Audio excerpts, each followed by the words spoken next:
you to get up now. I want all of you to get up out of your chairs. I want you to get up right now and go to the window, open it, and stick your head out and yell, I'm as mad as hell, and I'm not going to take this anymore! You live here? Yes. Well, maybe you know what a zombie is. When a person dies and is buried, it seems there's certain voodoo priests who have the power to bring him back to life. How horrible. It's worse than horrible because a zombie has no will of his own. You see them sometimes walking around blindly with dead eyes, following orders, not knowing what they do, not caring.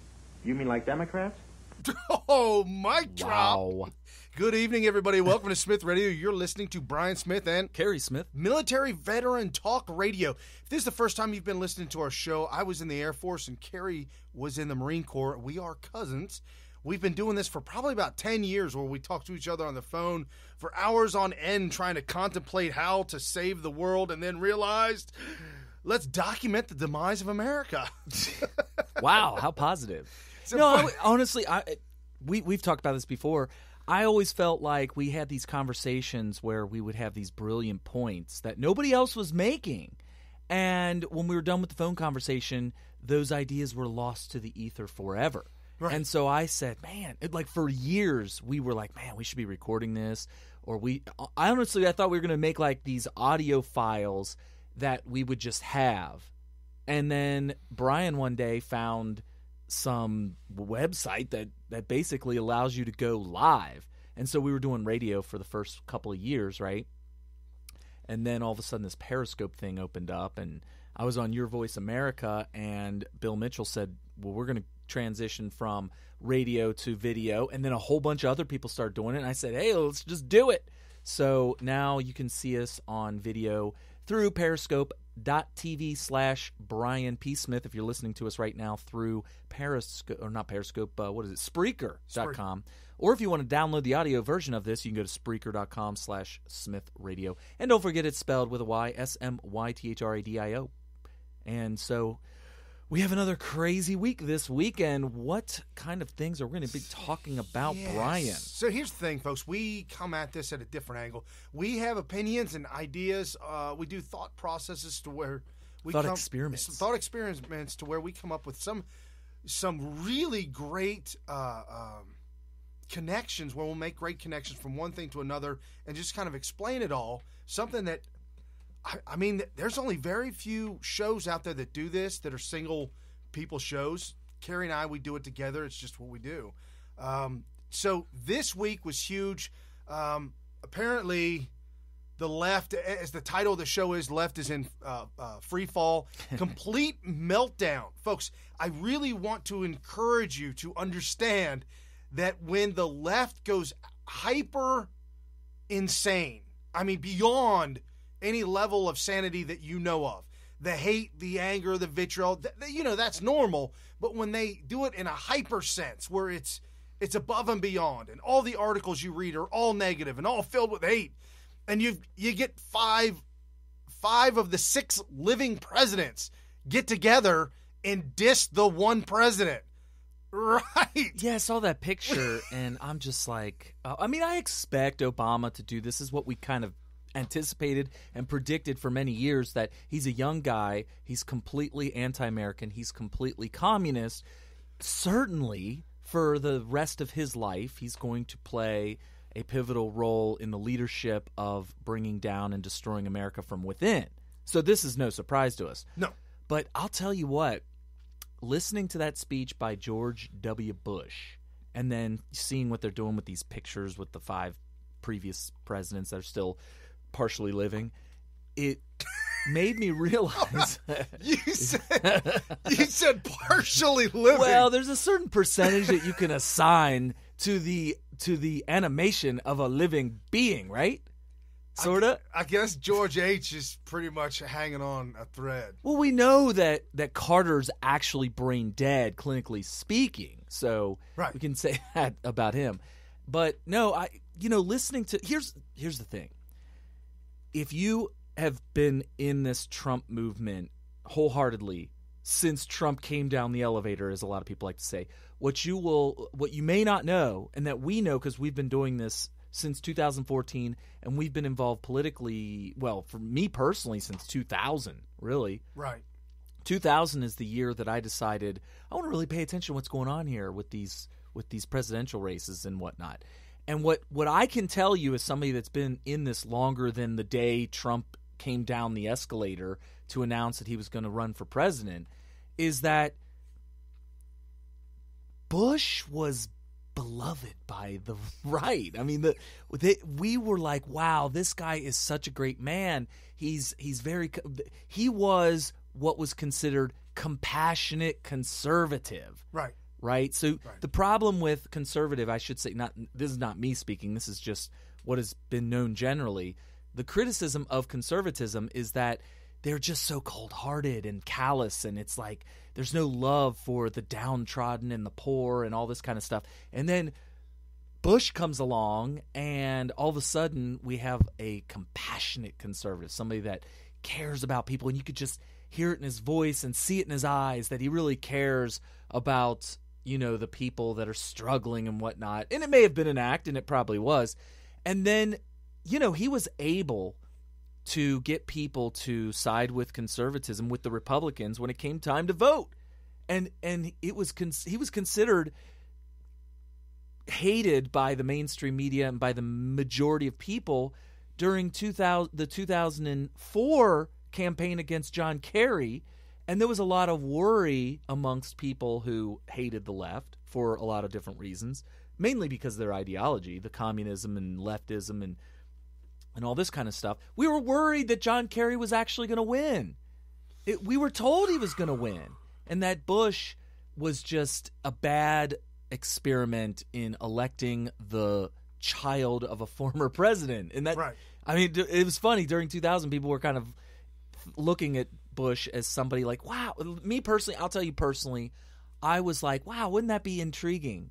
Kind of interesting to have somebody win the presidency who is the father, grandfather, whatever, or grandson, son or grandson of a former president. I always thought that, that was kind of interesting, like John Adams and John Quincy Adams and all this kind of stuff. Right. And I didn't know until I was well into my adulthood, because of my inner city public education, that the two Roosevelts are only very, very, very loosely related. Loosely. Like fifth cousins. I thought it was like his son or something, or like a nephew or something. It turns out they're like very distant related. But, that probably didn't stop them from using that as part of their, voter ID, like, oh, it's a Roosevelt. Well, just like the movie that Eddie Murphy made. Oh, right. His name was Thomas Jefferson. Wasn't it? Or something like that? Yeah, he got or George Washington. I don't know. Whatever. The sitting politician died, and so Eddie Murphy took the name of that guy and never.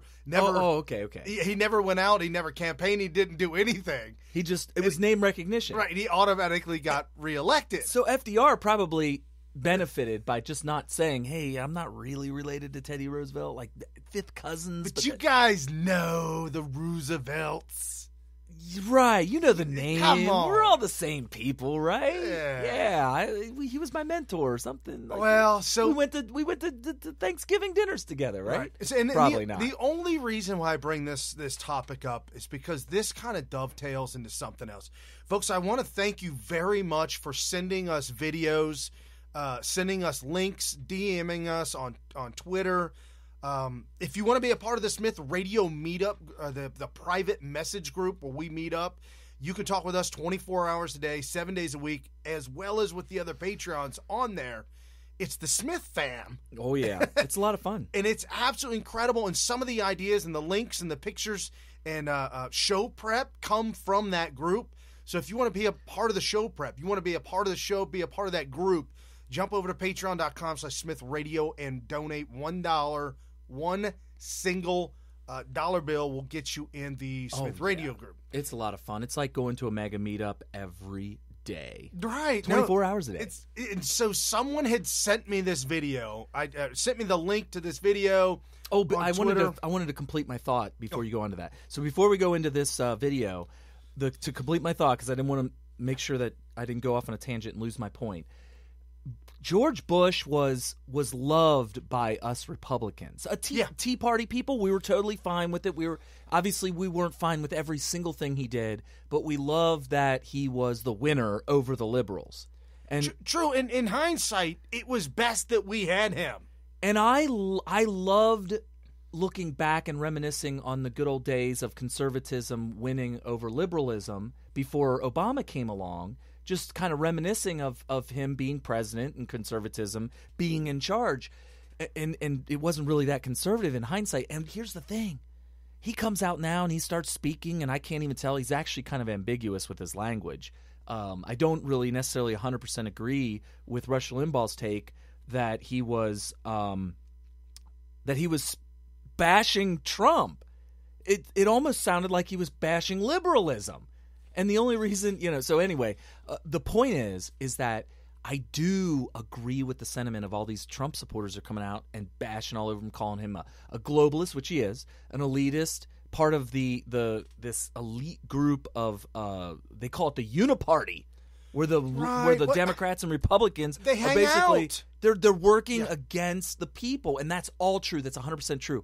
But for somebody who loved Bush for the 8 years he was there, I can tell you that the feeling isn't there at all anymore, and I kind of share your sentiment of disdain and just this disgust when you hear him speaking, when you see him and you think about what he may have done, and he actually ushered in the Obama era. Right, because he opened up the floodgates with the Patriot Act. And so the question is... all the welfare that he ushered out, all the money that he spent, which is not conservative. Deficit. Yeah, so the question is, why is it that I loved him all that time and then suddenly I'm like, ugh? It's because of the comparison to his presidency and Obama's presidency to the new Trump presidency. They are so different. The way Trump is executing the office of the presidency in the short time that he's been doing this is so different from both. Obviously, we know it's so different from Obama. Obviously, they don't even share the same ideology.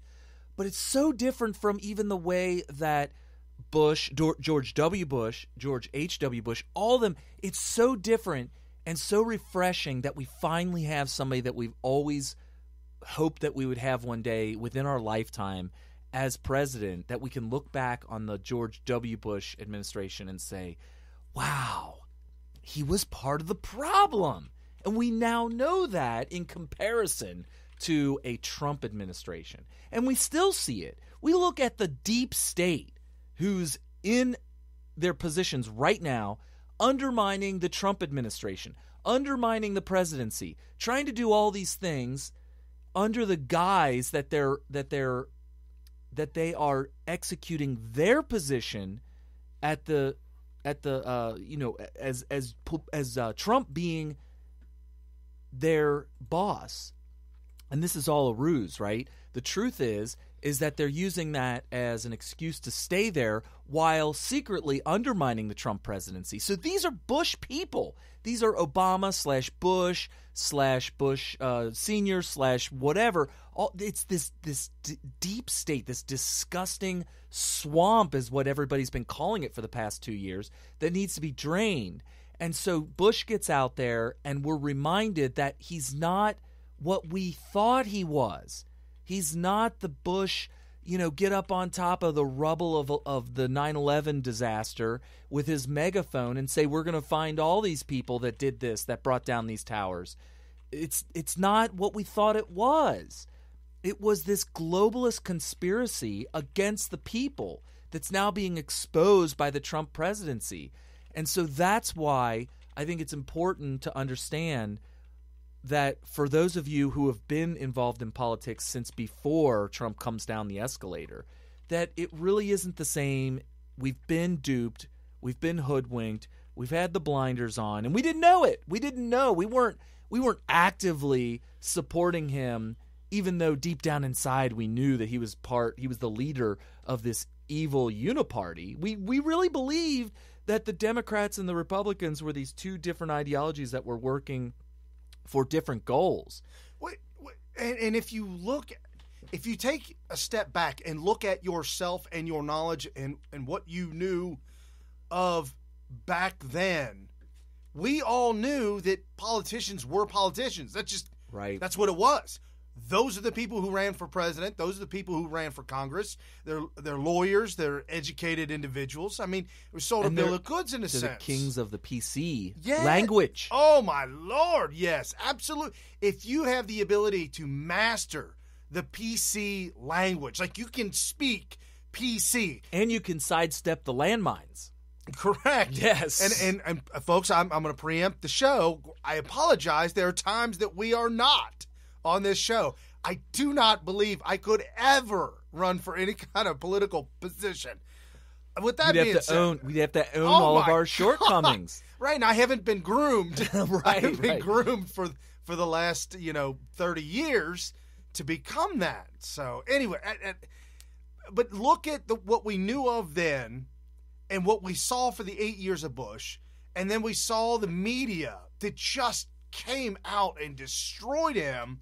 Then we saw the 8 years of Obama, and we're at the point where we're like, holy crap, man. Yeah, Batman. Holy Batman. What do we got to do? We've got to get this back. Yeah. Or can we get it back? Well, and the thing is I think that Trump needs to get more aggressive on solving this problem. And part of it is that he either didn't know or was not acknowledging just how bad it was and didn't have the game plan to deal with it. I talked to people all week. I don't just show up to Brian's house on Sunday so we could do the studio and do the show and then go about 6 days a week just kind of do whatever and don't even think about this stuff. I'm on the horn all the time with people that you guys all listen to, and we brainstorm what's going on and what some people actually know. I mean, I talk to people who work in D.C., some of whom make trips regularly to the White House to conduct their affairs, and they tell me that, I don't think Trump thought it was going to be this bad. And he thought that once he realized, maybe this really is as bad as I fear that it is, that he isn't prepared or wasn't prepared to get so aggressive about solving that problem. What we would call draining the swamp. Like he thought, okay, we need to drain the swamp from the people who were just appointees of Obama's that were, bad characters. And some of that, he hasn't been aggressive enough on that. But then what you find out is that the whole thing's been loaded with swamp creatures, the whole thing from top to bottom. And here's the problem, people. I know you guys are frustrated. You guys are so frustrated. Like, just drain the damn swamp, right? I mean, it's just that simple. There's a video. My daughter makes me watch fail videos with her every night. These fail compilations. Sweet. They're just, it's like America's Funniest Home Videos, but like just raw video. And, it reminds me of this one video where this guy has an above ground pool and he's trying to get rid of it. But instead of doing it the right way, he thought it'd be funny to take a machete to the side of it. Well, it's full. It's full of water. And so he starts stabbing the side of it, and it starts kind of trickling out, and then starts gushing out in the middle. And he's like, I got to break this thing open. So he starts hacking away at the top of it, and it starts to break a little bit, and the water's draining down. And finally he gets to the point where it opens up. It takes the guy with him. No. Oh, yeah. You don't stand there when this thing busts open. Right. It just takes him out into the yard. And the problem with Trump draining the swamp the way this guy decided to remove his above ground pool. You can do that. You can also not pay your taxes. I mean, you can do what you want. Yeah, you can do whatever you want. Here's the thing. To do it the way I would like him to do it and the way you guys at home would like him to do this would mean pretty much shutting down the entire government from top to bottom, because there would be this transition period of where you remove every single person in every single position and then replace it with somebody who's got to learn how it's done for the most part. And you could put the best and the brightest, smart people with a lot of experience who have a history of running maybe, let's say, large organizations, large companies or whatever. And obviously they would have a little bit of a leg up on just somebody like that's just a community organizer or something like that. Right. But the problem is that learning curve period, we essentially have no government. And so it's tough. I mean, is that the pill you swallow? Is that the bitter pill you swallow where we're like, all right, well, we're just not going to have a government for a couple of months while we make this happen? Well, on top of that, I mean, I've got an article in the Stack of Stuff where Politico, I think it's Politico, writes about how Trump's nominees are actually going to work without being confirmed. They might as well. They might as well. But there's a secret behind it. It's illegal. Well, whatever. And when you find out why it's illegal, you'll be shocked. I will be shocked. It has to do with Bill Clinton, actually. Really? So this isn't something that comes from the founders? No, Congress was trying to rein in Bill Clinton. Well, and that's the thing. There's only so many rules that you should change to make it a little bit more to expedite Trump's ability to execute the office of the presidency. Right. Because if he gets replaced with a Democrat, or if a Democrat does take office one day down the line, can those changes be used to create the next dictatorship? You know, I mean, that's the things you got to worry about and be concerned about. You don't want to say, hey, let's take down all these firewalls and these checks and balances so that Trump can do. Because I believe Trump's a good guy. I think he's a man of moral good character, right? So, except when he's hanging out with Billy Bush. So you're saying you can't have an off-color joke behind closed doors and still be a man of good character? You can be. I don't think that's a very good judge of character if somebody makes an off-color joke. I mean, it didn't even have any color to it. It was just an off joke. Have you listened to some of the stand-up comedians from the 80s? They're brutal. I love it. Richard Pryor, Robin Williams. There are people listening to us right now who let their children listen to Eddie Murphy. Yes, that was my next one, Eddie Murphy. Well, Eddie Murphy Raw. Okay, so is Eddie Murphy a man of such questionable character that we shouldn't allow our children to watch Shrek, let's say, because he was Donkey? He was also arrested in Hollywood Boulevard for picking up an alternative lifestyle individual. Well, he's obviously just supporting the LGBT community. That's what he said. He said, "I'm just giving it a ride home, officer." Well, it said it needed some money for cigarettes. Why are you using it? And because it is what it is. I don't know. Is what it is. I don't know what. I think the proper pronoun is shim. David, why? Man, I need to get with it. So, yes, he picked up shim. Right. Anyway, okay. What when Eddie Murphy picked up this person, what did Eddie Murphy think that Z was going to do? Because Z is the proper correct. Yeah, right. I think he claims he was just trying to give Z a ride home. No, it's shim. Shim a ride home. Right. For, whatever's. But in reality, Z needed a ride home. Z needed a ride home. And this actually kind of dovetails with what's going on in Hollywood right now. This is no lie, folks. This is. Oh, are we gonna? No, we're not. We're okay, not. Okay. We're not. Good. We're not going down that road again. Oh, although there's more in the news, but I don't even care. Well, you could say it as if you were like a news anchor, like right. Also in the news.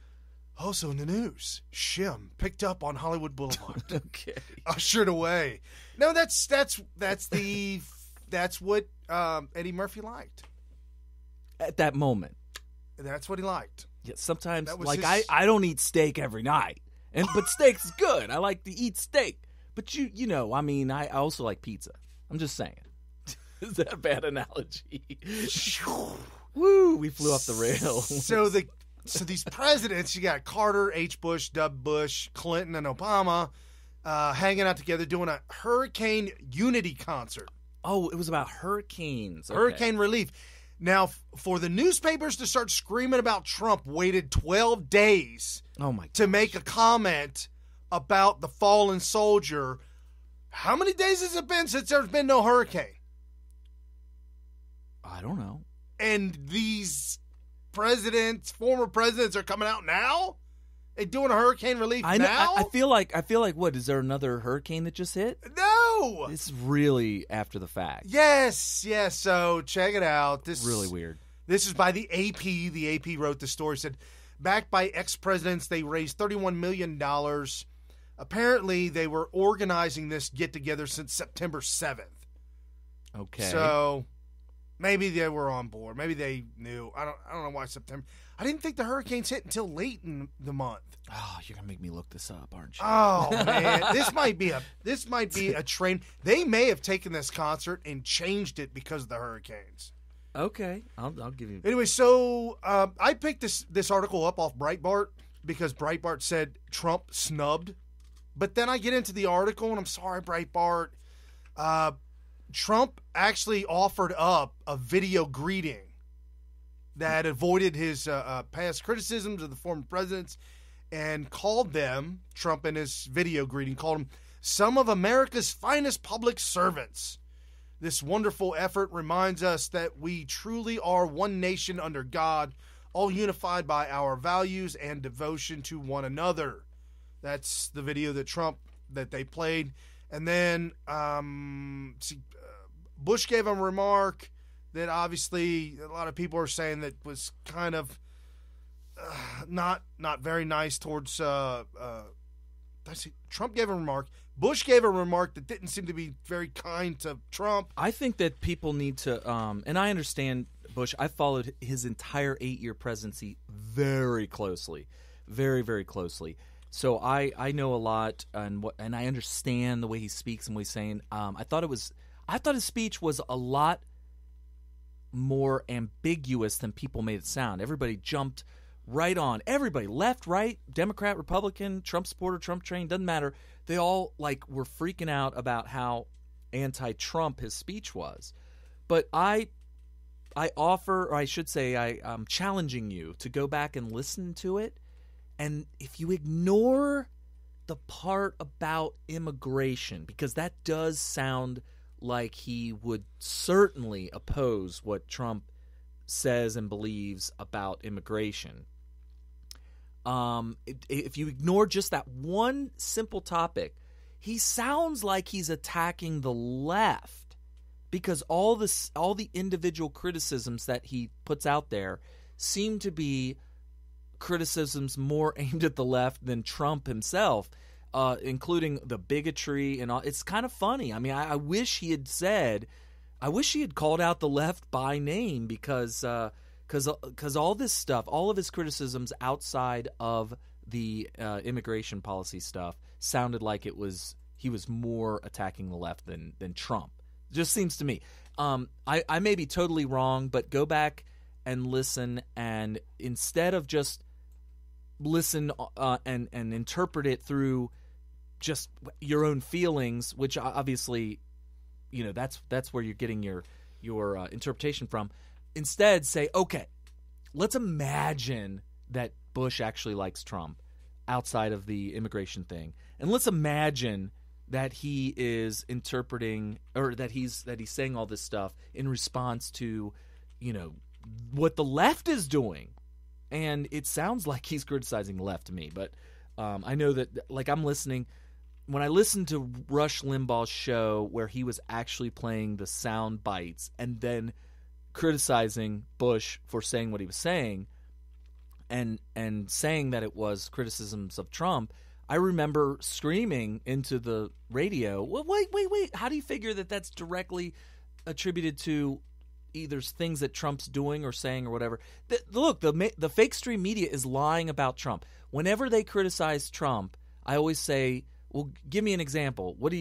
You're saying that he's a racist, or that he's dividing the country, or whatever. Give me the examples that this is happening because of Trump, and then they never have any examples. And in the mainstream media's case, they're literally lying.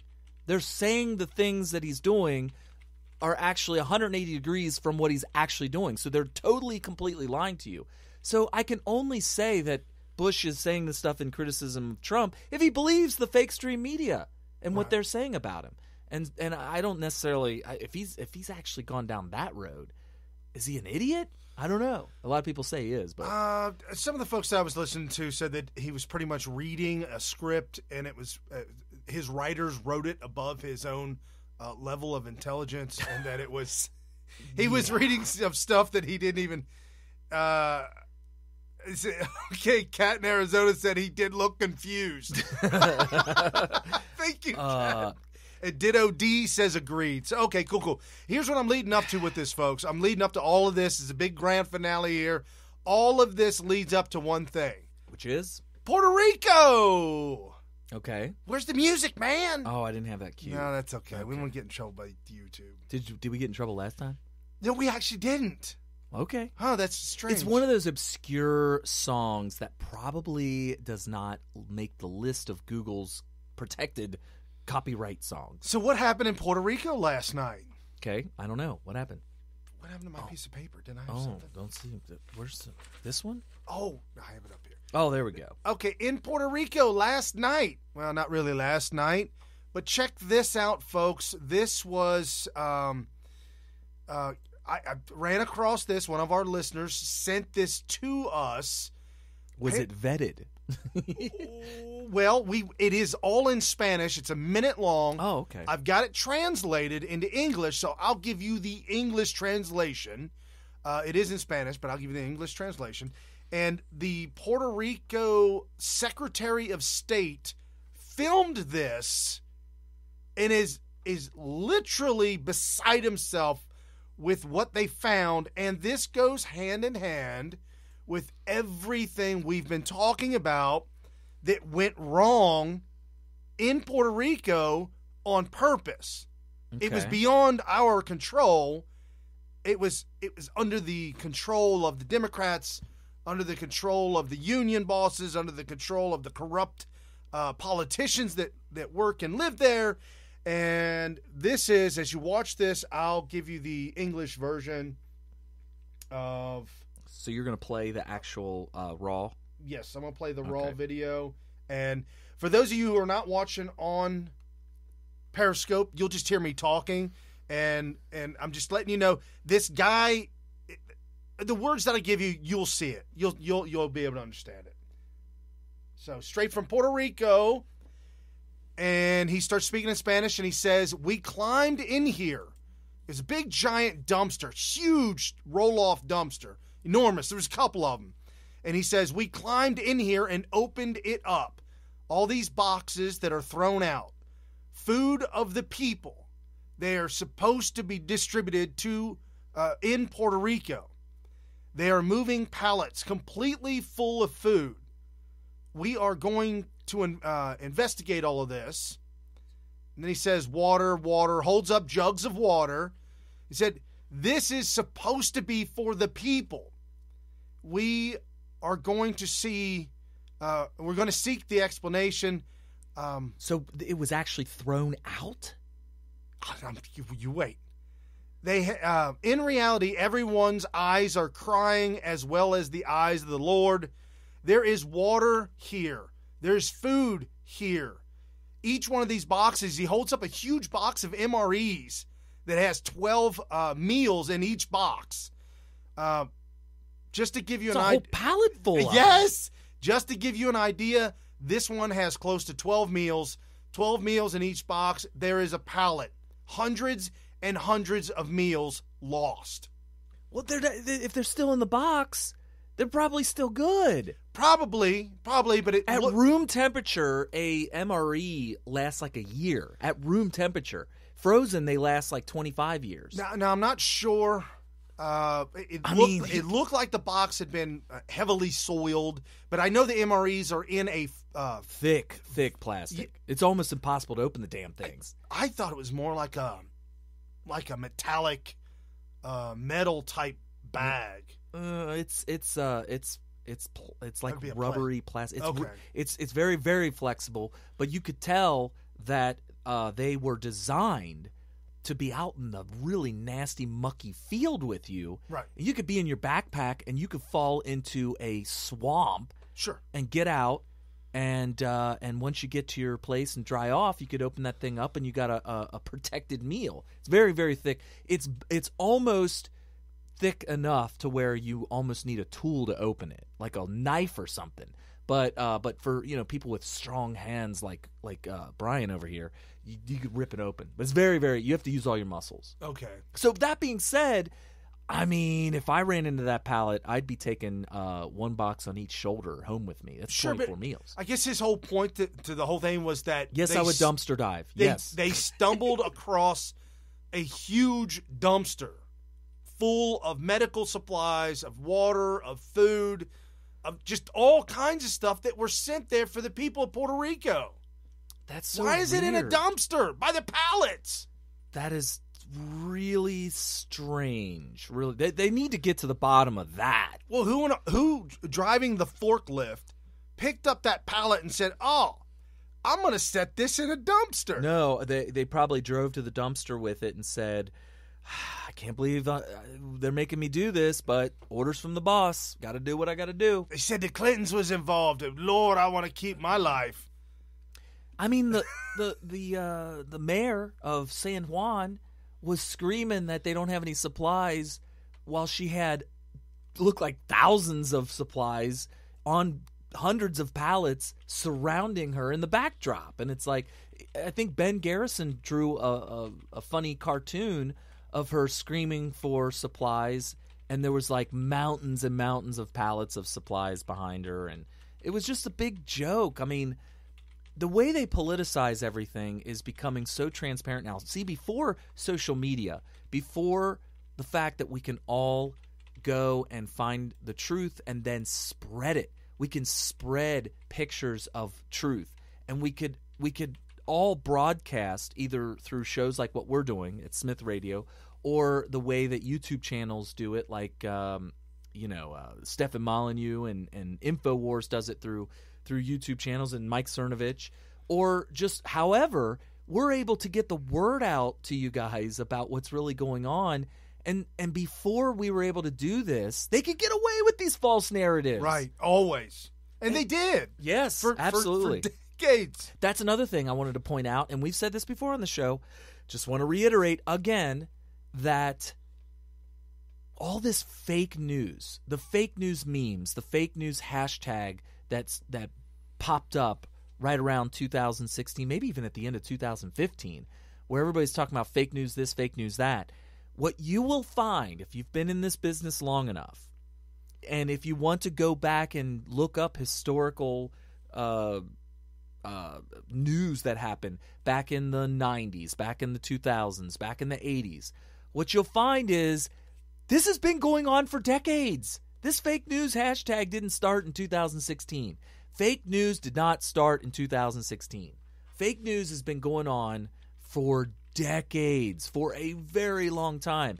And it really was the internet and the advent of these apps such as Twitter, such as YouTube, all these different websites that allowed for the fake news to be totally exposed. And it's just a damn shame that people like Mark Zuckerberg, organizations like Google and Twitter have to feel like they got to side with the fake news liars and try to tamp down on the people getting the truth out there.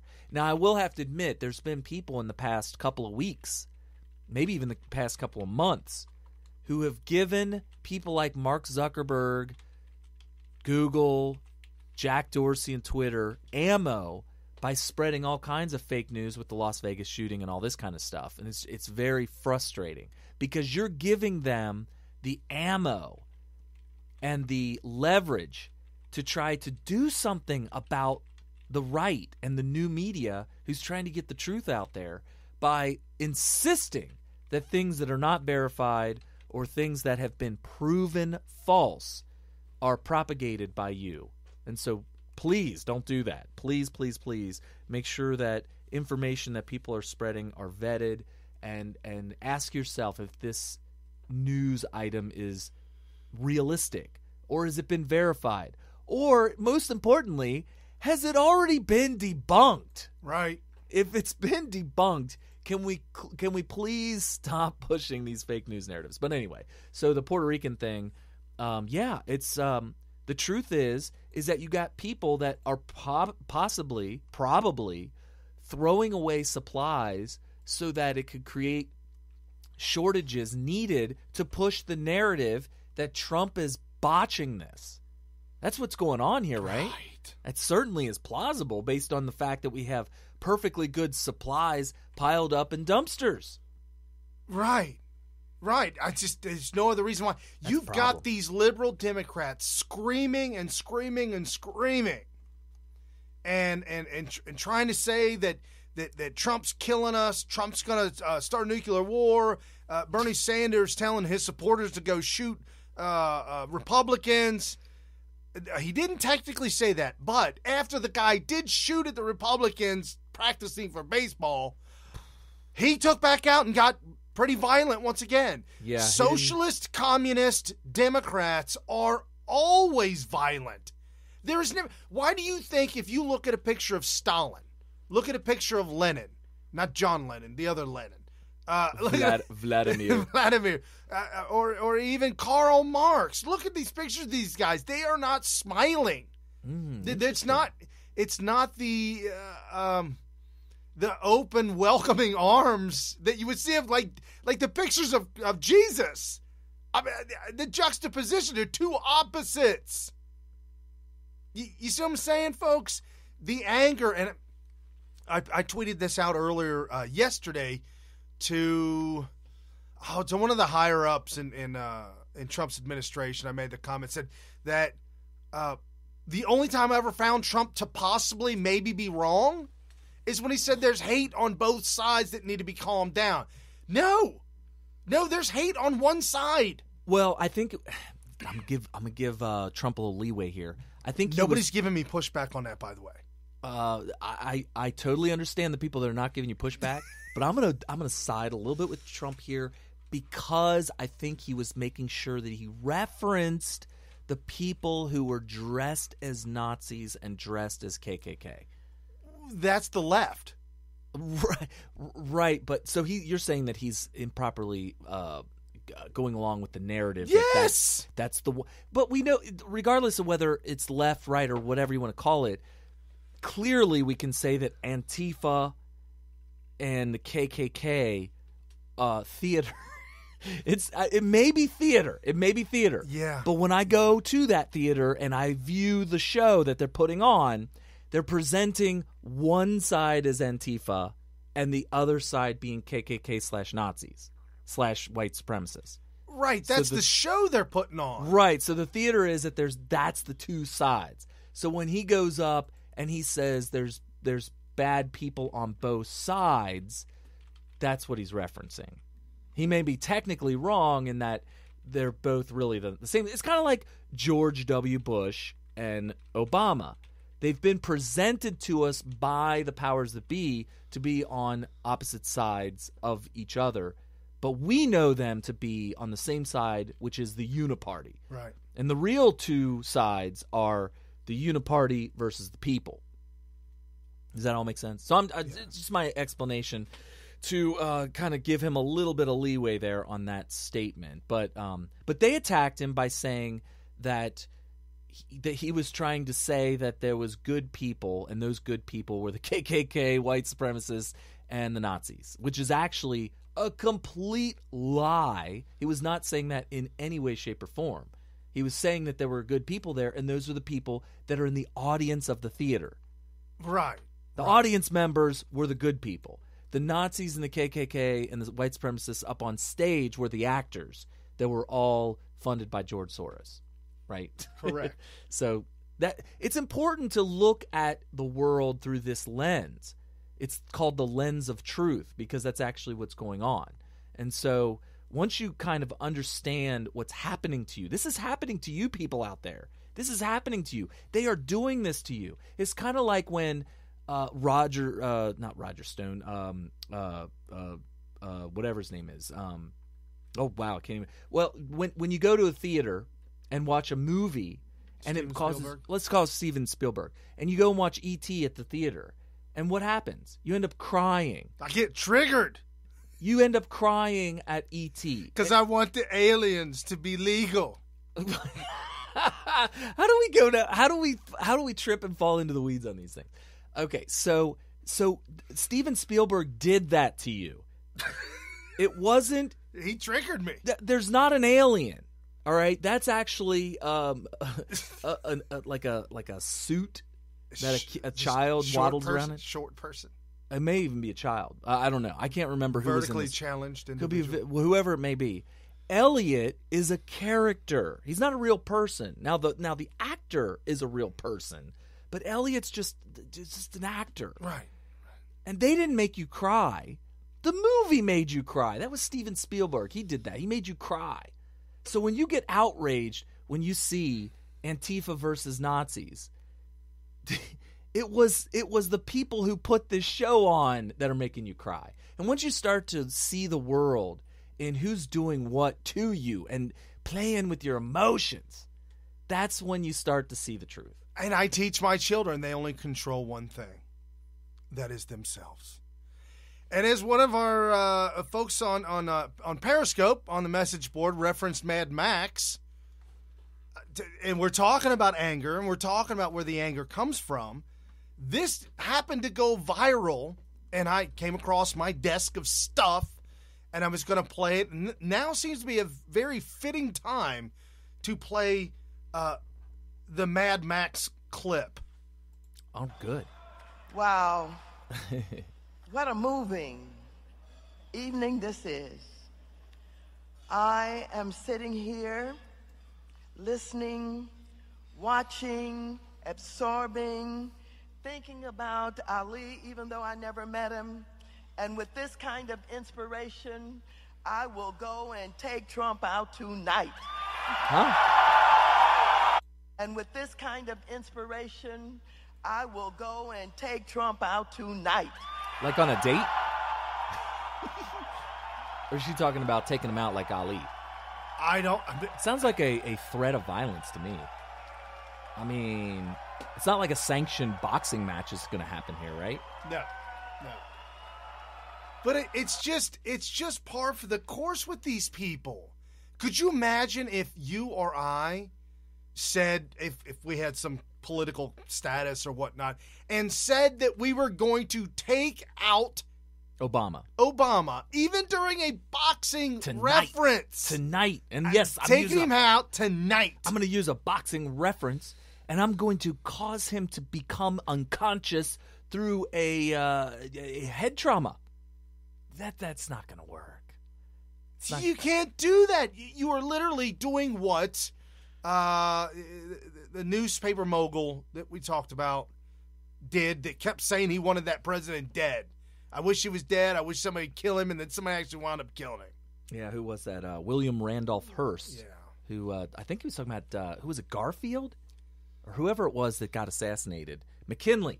That's who it was. McKinley was assassinated because William Randolph Hearst was putting out in all of his papers across the country. He had this giant network. He was the Google of his day, is what that was. He was the YouTube, Twitter, but he was bigger. He was like, imagine if Twitter, YouTube, and Google, YouTube and Google and Facebook were all owned by the same person. That was William Randolph Hearst.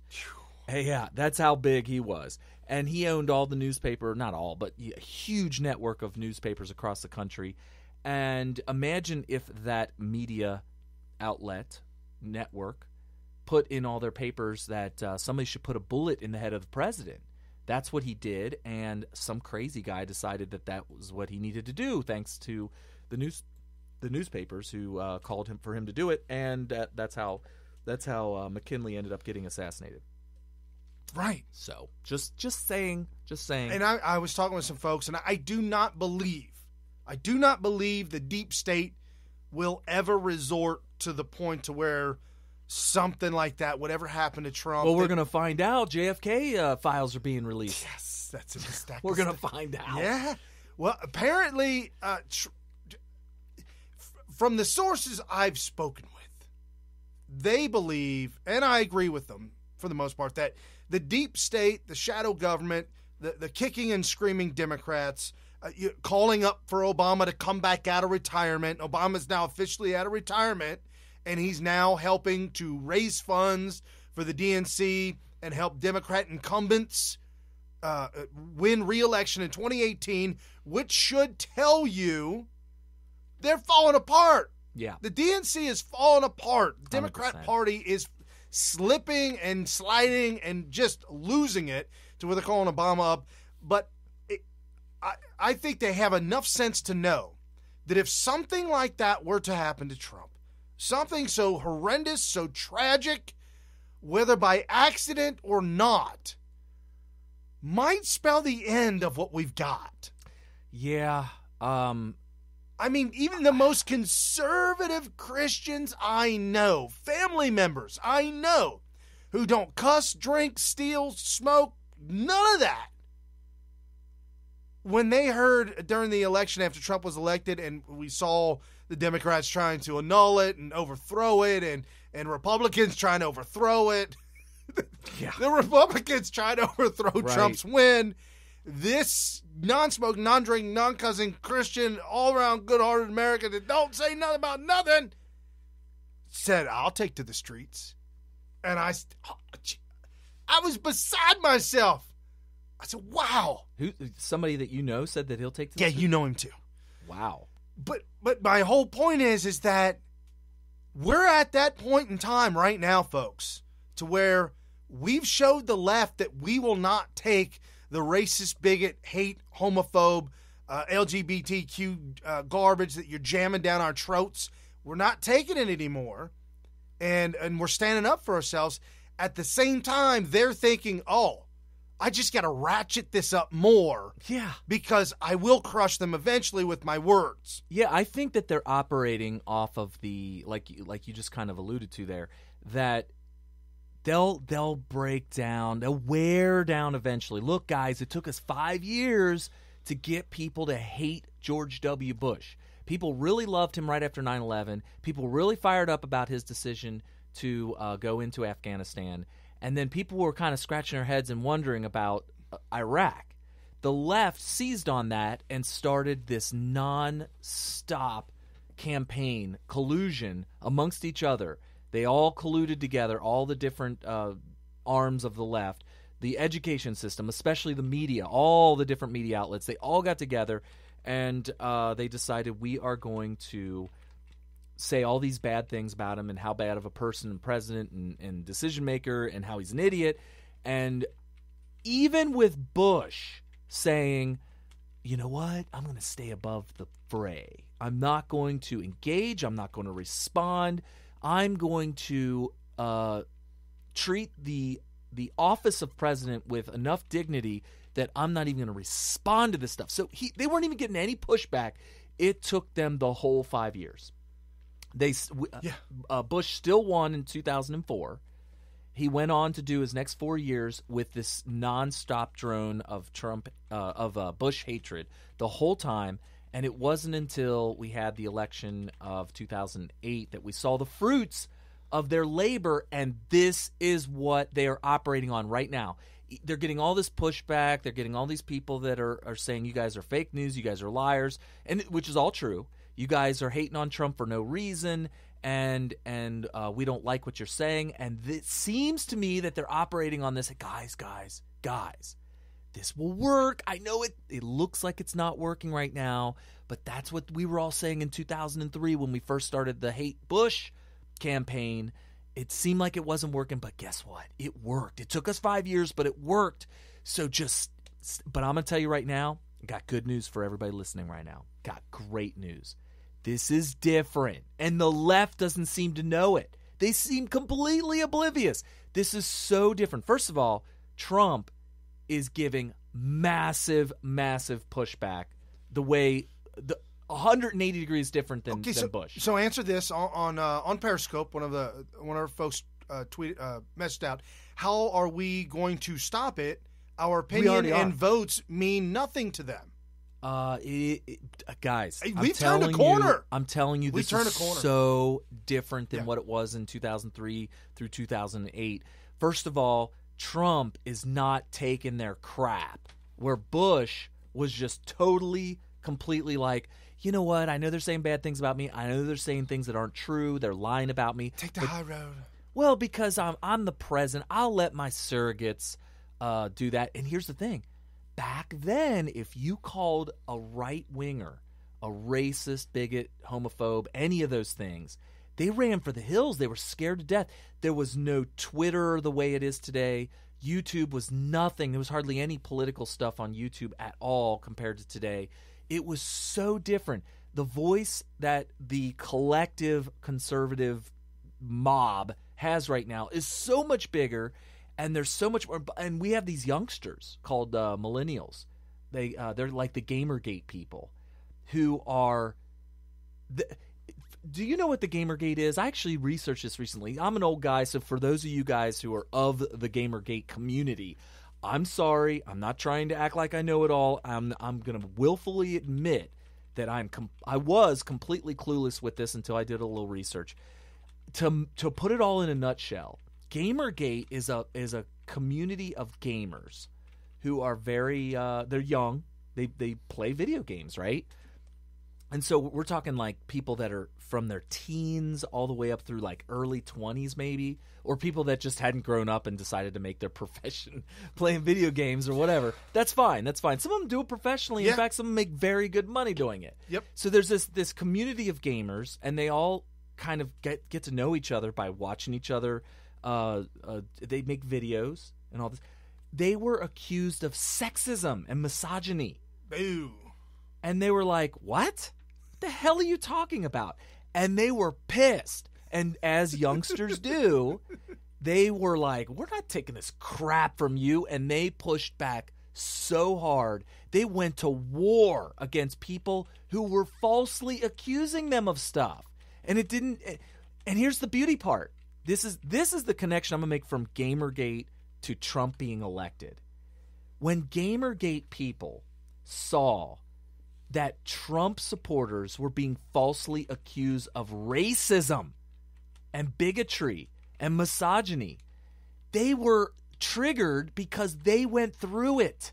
They went through it with Gamergate, and they were like, oh, I know how you feel. That's outrageous. And all these gamers were like, it's time for us to come to the rescue of all these right-wingers who are supporting Trump, because we see that they're going through the same crap that we went through with Gamergate.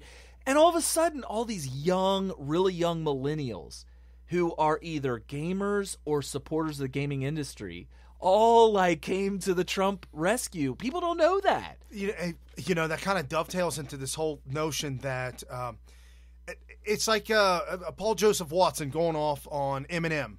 Last week we played the clip of that, going off on Eminem for acting like he's going against the establishment when he's actually part of the establishment.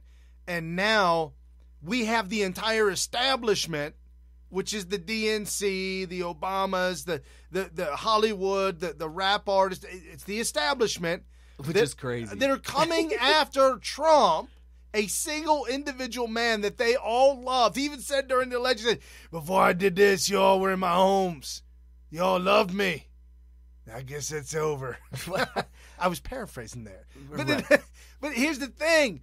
We are the underdogs. We are supporting the underdogs. We are the underdogs. We're the counterculture. We as are Paul Joseph Watson. Yes. It's weird. Eminem goes away. He kind of retired from rap and everything, and he goes away for a couple years. Should have stayed away. Yeah, he should have stayed away. But he comes back, and because he had gone away to Never Never Land for however, his retirement community, and comes out, it was like he was in an underground bunker, or he was cryogenically frozen or something like that. He comes out and doesn't know that his sentiment and his hatred for the right and all this is like mainstream. It's like he's part of the mainstream establishment now, and he was blindsided by it. I think that if he had known what had happened while he was away, he probably He was would be napping. like, screw all you mainstream establishment people.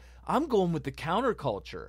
And he would, it's like Rage Against the Machine. I'm looking at it right now. Rage Against the Machine. If they came out right now and said Trump is got to be taken down, taken out. Oh, it wouldn't work. No, it wouldn't doesn't. work. But also, we had pointed this out on a previous episode too. You only need to change a few minor words here and there in Rage Against the Machine lyrics. Some, none at all. When they rally against the media, who was all the establishment stuff that they're rallying against, it's all the people who are opposing Trump now. You could change a couple of lyrics here and there in Rage Against the Machine songs, and it would sound like this guy's totally pro-Trump. Totally pro-Trump. This band, the lyrics, all this, just a couple of words here and there. Just replace just here and there, and it's amazing. That's why I kind of love listening to them and imagining that they're talking about the establishment that we have today, because it's great. It's actually really awesome. The problem is, though, is that they were generally leftist, They were, for the most part. But more so than leftist, I feel like they were more counterculture. They were like, I'm going against what the mainstream pop culture is, going against what is accepted norms of society in mainstream media, news, and all politics from top to bottom. That's what Rage Against the Machine lyrics were all about. And it's funny because if they came out today, I mean, maybe they would be pro-Trump if they just came out of nowhere, right? If they came out of nowhere today. I'm not saying that those people are the members of the band of Rage Against the Machine would be pro-Trump today. I'm sure they are. In fact, one of them, we know the guitarist was on I let Brian listen to the audio. He was on Real Time with Bill Maher. Oh, yeah. And he was talking about how gun control this, gun control that. Dude, it was a gun control thing, but he said it should be allowed to punch Nazis. Yeah. Or punch white supremacists, or punch only because of what they claim they are. That they should be totally fine. And Bill Maher said, dude, I don't agree with you at all. You shouldn't be allowed to assault somebody just because of what group they say they're associated with. And Bill was right. Yeah. Bill's like the most vile leftist you've ever seen in your life. But he was right. And that was the guitarist for Rage Against the Machine. And Audio Slave, believe it or not. And we're over here playing Audio Slave. Oh, so crazy. Did you know that Audio Slave's guitarist is Rage Against the Machine's guitarist? Yeah, I think it was you that told me that. Yeah, it's crazy. Well, I know a guitarist who's also a Gen Xer. Okay. And if you listen to my scopes, I refer to him as Gen X. Okay. And there's something about the artsy-fartsy world. There's something about the artistic world that makes them drive Volvos and VWs and be total leftists and hug trees, chug the tree, hug trees, and just absolutely love. And the damnedest thing is they don't quite understand the misconception of a concept they have. Is that the Stalins, the Lenins, the Hitlers, all those of the world, those are the first ones they killed. It was the preachers, burn the books, get rid of that music stuff. You gotta stop all of that. It's almost like Jews who vote Democrat. I don't get that either. Yeah, that's really strange. I cannot figure that out. And they hate them. The Democrats hate. They'll even say it. The most vocal anti-Semites I've ever seen in my life, turns out, are just total raging leftists. Yeah. They're very anti-Semitic. But I hate to paint with a broad brush, but I'm just saying that it seems like there's a lot more racism and bigotry at all levels in the left than on the right. Right. Way more. I mean, you get it on both sides, but it seems to be much more diabolical. Right. Not just rampant, but it's like you're presenting yourself as somebody who hates racism, and yet you're talking about blacks, Jews, and whatever like you're the biggest racist around, It's just Right. that's my observation. Right. That's all I'm going to say about it. Okay, so since you teased it, I'm not a big JFK conspiracy theory guy. Neither am I. Well, I do remember you and I taking a trip to Indianapolis one time, and we talked the whole trip. We talked about it, and maybe it was some stuff that your dad was talking about, things like that. But I'm to the point to where I don't even care. Like Gen X brought this up to me the other day. Gen X. Do you call him that to his face? No, I don't want him to know that that's who I'm talking about. One of these days, you're going to slip up and actually say his name. No. Okay. I don't remember. So tell us what Gen X said. Oh, he said, yeah, see, look, that JFK stuff, huh? I bet you know all about that, don't you? Like, what are you talking about? It's like, it's the FBI.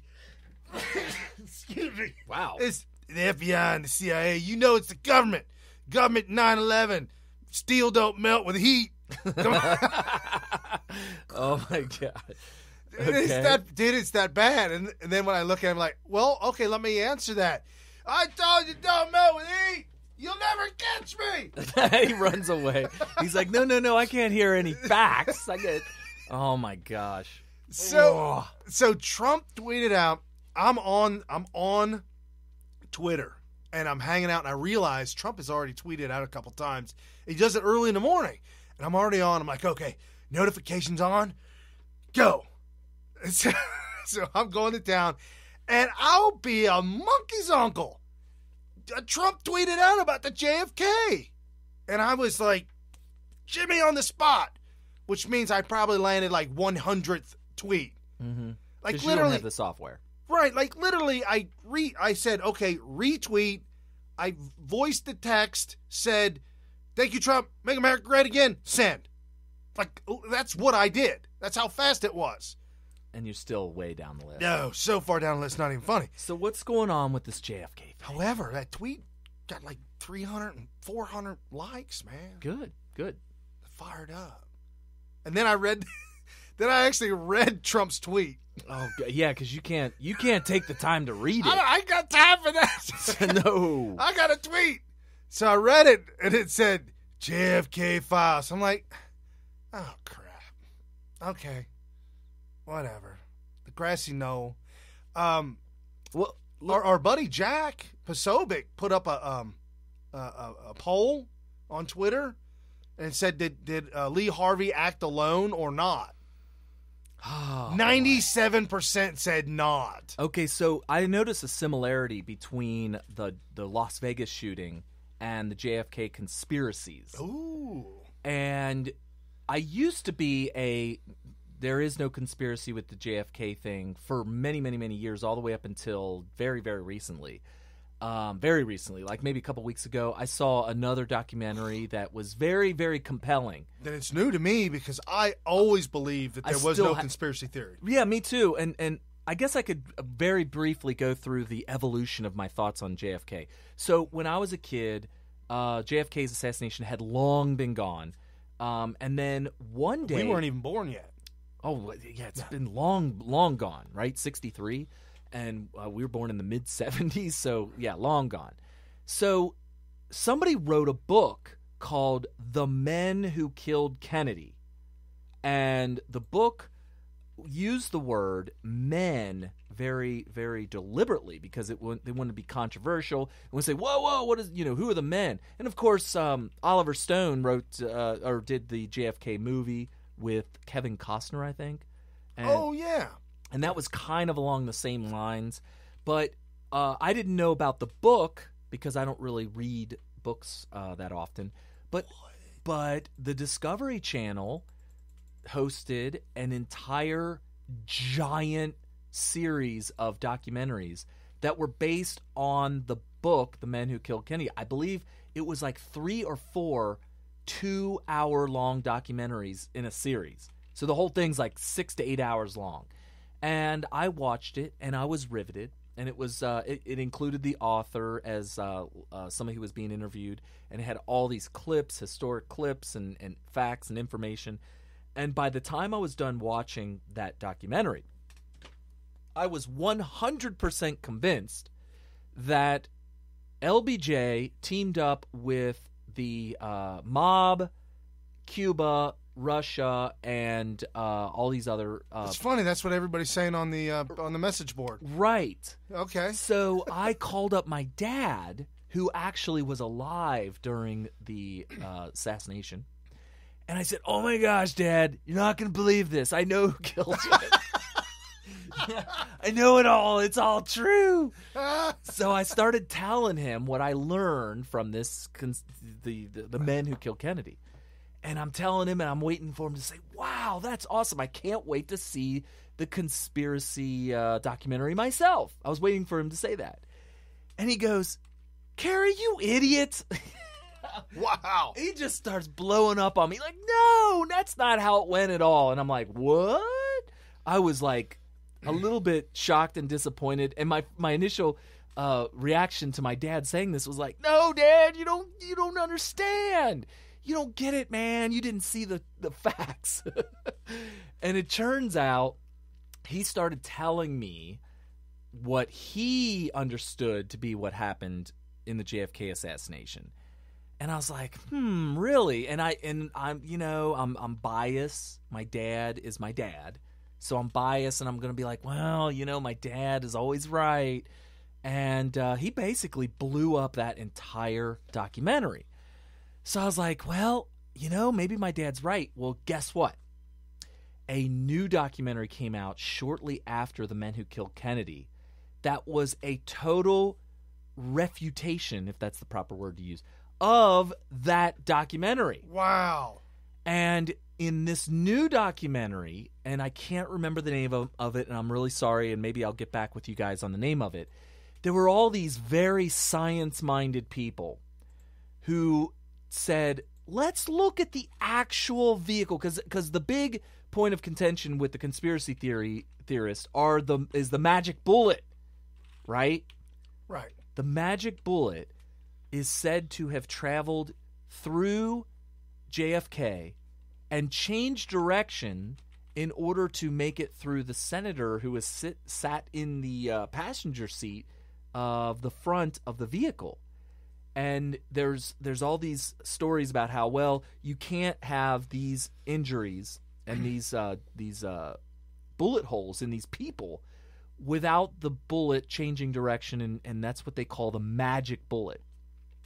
And what this new documentary pointed out was that the car, the vehicle, was modified for JFK, for the President of the United States, in order to provide protection for him. And the actual orientation of the seats in the car were changed. And if you take into consideration the modifications, it will orient the president and the senator in the front seat in order to allow the bullet to go through a straight line and hit them both exactly where they hit them. Okay.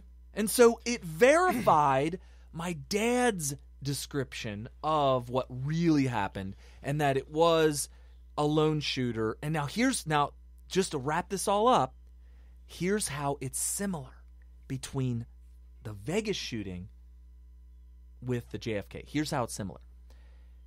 Now, all this time I thought, no conspiracy, lone gunman, total whack job, total crazy guy. And I always just left that Jack Ruby, who killed Oswald, was just an anomaly. He was just a crazed fan of JFK who was so upset at JFK's assassination that he wanted to get even for America, and he goes and he shoots Oswald for revenge. The problem is, and I just always kind of left it as, well, people will be people, humans will be humans, and we're all fallible, and we all do stupid stuff and crazy stuff. All these years later, I'm like, that doesn't make any sense. Jack Ruby killing Oswald does not make any sense at all. Now, here's where I say that the Las Vegas shooting is similar. There's all these people saying multiple shooters, second shooter, proof of second shooter, proof of multiple shooters. Listen to all these people. Guys, you do not need a second shooter in order to say that there's a conspiracy. There's this crazy idea in people's heads that if you believe in the lone gunman, that you also do not believe in a conspiracy that involves multiple people. That is a fallacy, and you need to get that out of your head. Now that I look back all these years later and knowing what I know the government is actually capable of, you can say that there is a conspiracy with JFK. There's a conspiracy with JFK assassination, and that Oswald was the lone gunman. That's actually possible. Similarly, that Stephen Paddock could have been, or maybe not Stephen Paddock, maybe somebody else up there in the room kills Stephen Paddock and then goes about the massacre, but that he was the lone gunman that was also a part of a large conspiracy that involved a lot of people doing a lot of things and still have a lone gunman. You do not need multiple gunmen in order for there to be a conspiracy. And so when we go back to the JFK thing, what I think we're going to find out, this is what I think we're going to find out. There is a documentary out there that really caught me off guard that I saw a week or two ago, maybe last week. And I need Brian to see this too. It's just some dopey little documentary, and it's not about JFK. It's about the mafia. And in this documentary about the mafia, it's like the total history of the American mafia, or mafia in America.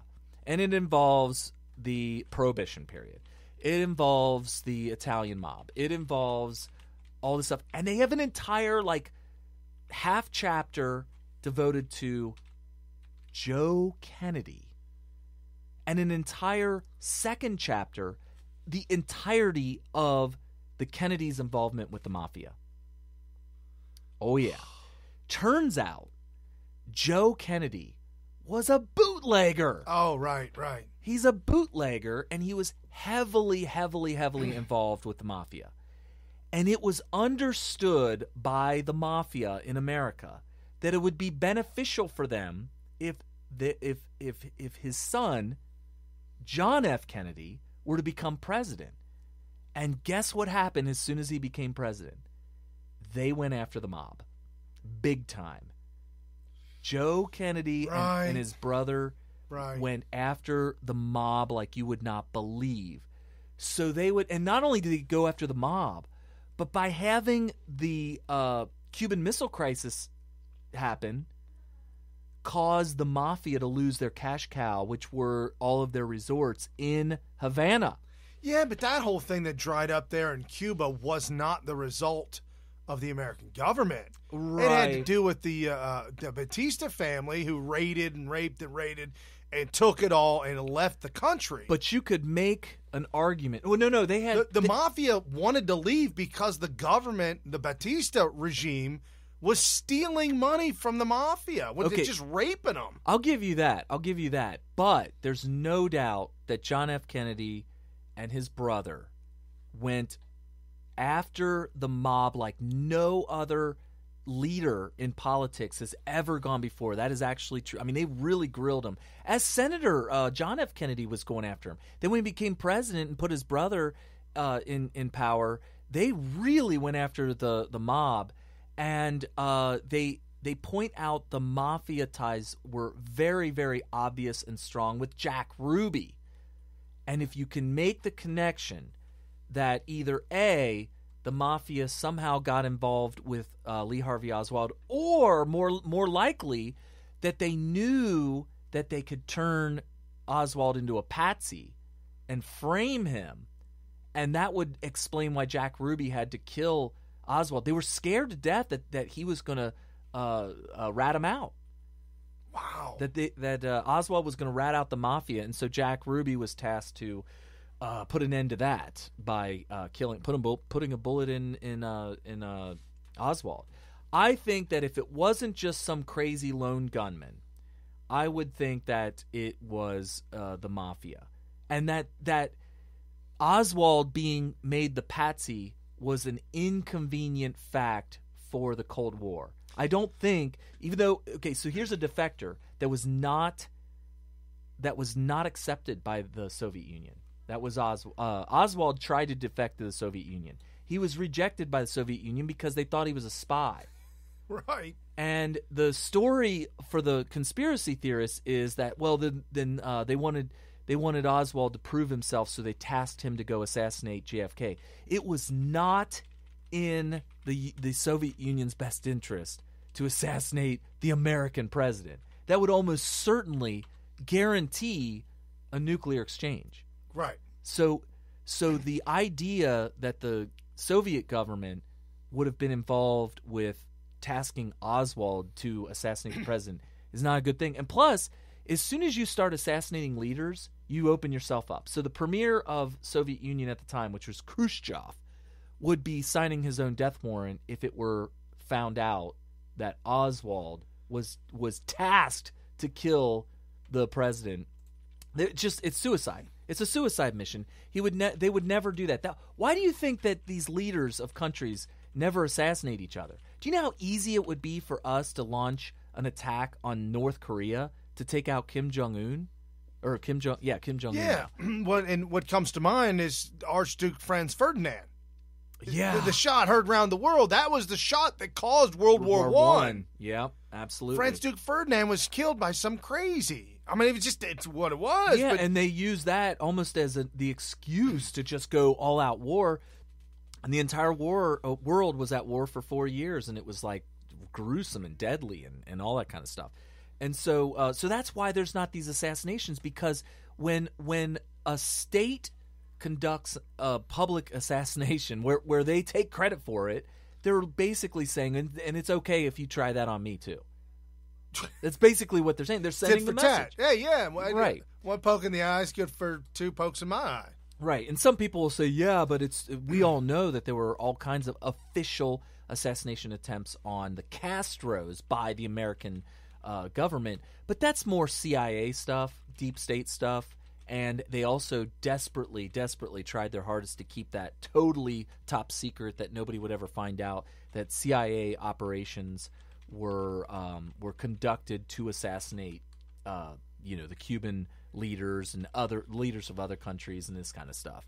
So that wasn't something that was public. But so I truly believe that the idea that because Oswald was trying to defect to the Soviet Union, he was a full-blown communist, and that he may have even assassinated JFK because he was communist. That does not mean that it was something that would have been sanctioned by the Soviet Union. And in fact, if they found out about a plot of that nature, they would have probably told Oswald, please don't do that. Please don't do that. So I'm thinking it's a lot more likely that a bunch of thugs in the mafia got together and said, we're going to show the world that you do not go after the mafia like the Kennedys did.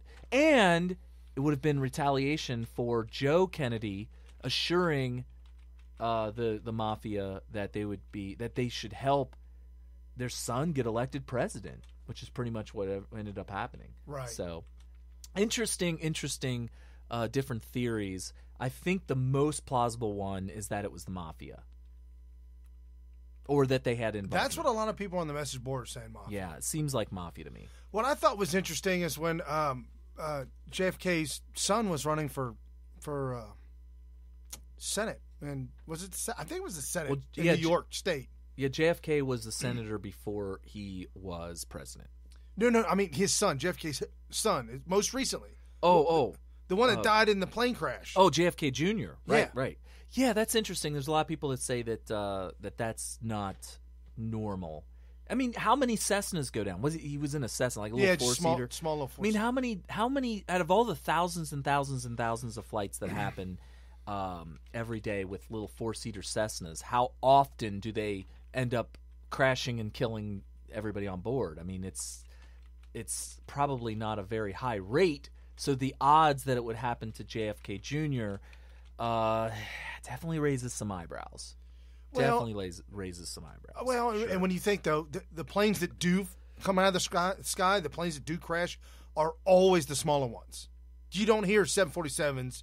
Well, I mean, I wonder if the percentage. Falling out of the sky. I mean, is the percentage higher for Cessnas? Yeah. Absolutely. Absolutely. Well, not only that, but a Cessna, you're going to have very inexperienced individuals flying Cessnas, or versus the least experienced, because that's where you learn. Right, that's the right. training wheels. And if the engine on a Cessna goes out, you can glide down to earth. Now that's and not hard to crash. do, but yes, you're right. I mean, it's versus Rush Limbaugh's G5. I can't remember who it was. Was it G5 or G6? G5. I don't think G5. I don't think a G6 exists. That was from a song, "Fly Like a G6." Oh, right. Do you know I don't know. I'm under the understanding that G6 is a fictional aircraft because the behind the scenes on that song was that what's flyer than a G5? Oh, it must be a G6. So that's where the origin of that song. So I don't know if there really is a G6 or not, but I was under the understanding that it was off the coast of Martha's Vineyard. Probable cause of crash was pilot error. Really? How's that? Failure to maintain control of an aircraft during a descent over water at night. I don't know. That was by the NTSB. I would not fly a Cessna at night unless you were getting like your there's a qualification. Yeah, that you your get. night license, your night certification to fly at night. And some people say that he wasn't certified for that. Well, he might have been working on the quals for that. So when did Hillary become elected in the Senate? I don't know. Because this thing where he was running for Senate and then was killed didn't go. It was in 2000. Can't we just acknowledge that there are supernatural forces that have cursed the Kennedy family? Can't we just acknowledge facts here, people? Is it me, or is this quite strange? Hillary Rodham Clinton served a United States Senator from New York from 2001 to 2009. Okay, so she won the United States Senate election in New York, 2000. Okay, so what's the problem? That was Junior's run. He was running and he died. Oh, that's not even remotely. Plane crash. That's just a coincidence. How come all these people crashing planes around Hillary and she's not on it? Good question. The question of the hour. I just inquiring minds want to know. Oh, I'm just saying. No, that is the God's honest truth. This is a fact. JFK Jr. running for the Senate in 2000, plane crash, dead. Ergo, Hillary gets it. I'm seeing some people on the board that didn't believe it. Well, that's true. No, Lady L actually said that she can believe. Oh. So, she's got to get some credit for that. Yeah, for believing that. Anyhow, so, okay, we'll see what happens. I know the deep state, or when I say deep state, I know the people in the government are not really happy that Trump wants to do this, but I say upset the apple cart, roll the dice, snake eyes. I don't know. Whatever happens, it will not change my opinion or my outlook on life whatsoever, no matter what the answer is. Right. Well, when we were kids, this is how old we are. When we were kids, Whoa. not much was really known about what was actually happening in the operations that we know of today in World War II, because all of it was still top secret. Right. We knew about battles that happened. We knew about who won and who lost. We knew about the number of casualties, but we didn't I'll give you a perfect example. There you can find color footage from cameras that were mounted on fighter planes that were flying around Europe on American planes. And they're strafing and they're bombing certain areas, and you could see the explosions. None of that was declassified when we were kids. Right. No, so not at all. I'm all for declassification of certain things over time, and I think that the JFK files would be awesome. It's just something to learn from. Lady has just now said that you two have to stop with your so old. I tell Carrie to stop all the time. I know. I'm just we're children. Yeah, we're just youths. Well, listen. When you start to notice that, and Brian can relate to this, when you start to notice that the majority of people around you have no recollection of certain just observations that I've made in the past, because they weren't even alive then, that's when you got to start, prefacing the explanation of these things that happened in the 80s and just life from back then. Because these people that we're talking to are like, well, let's see, I was born in 89, so yeah, I don't know what you're talking about. So you have to explain to them that, let me explain something that you don't know, because you weren't alive then. So I'm just saying. Of course, there's people that were alive in the 60s listening to us that are like, for crap's sake. Right, and this new position I'm in right now, I'm working with this millennial, great, all-around, clean-cut kid, raised Catholic school. It's just a really clean-cut kind of kid. Okay. And then there's some odds and ends that we conversations we come across every once in a while. And this week it was, I joke around with the Gen X, and I tell him I've got to go buy some guns. Okay. I say, so you know what, man? You know what I feel like doing today? He's like, what? I think I'm going to buy a new gun today.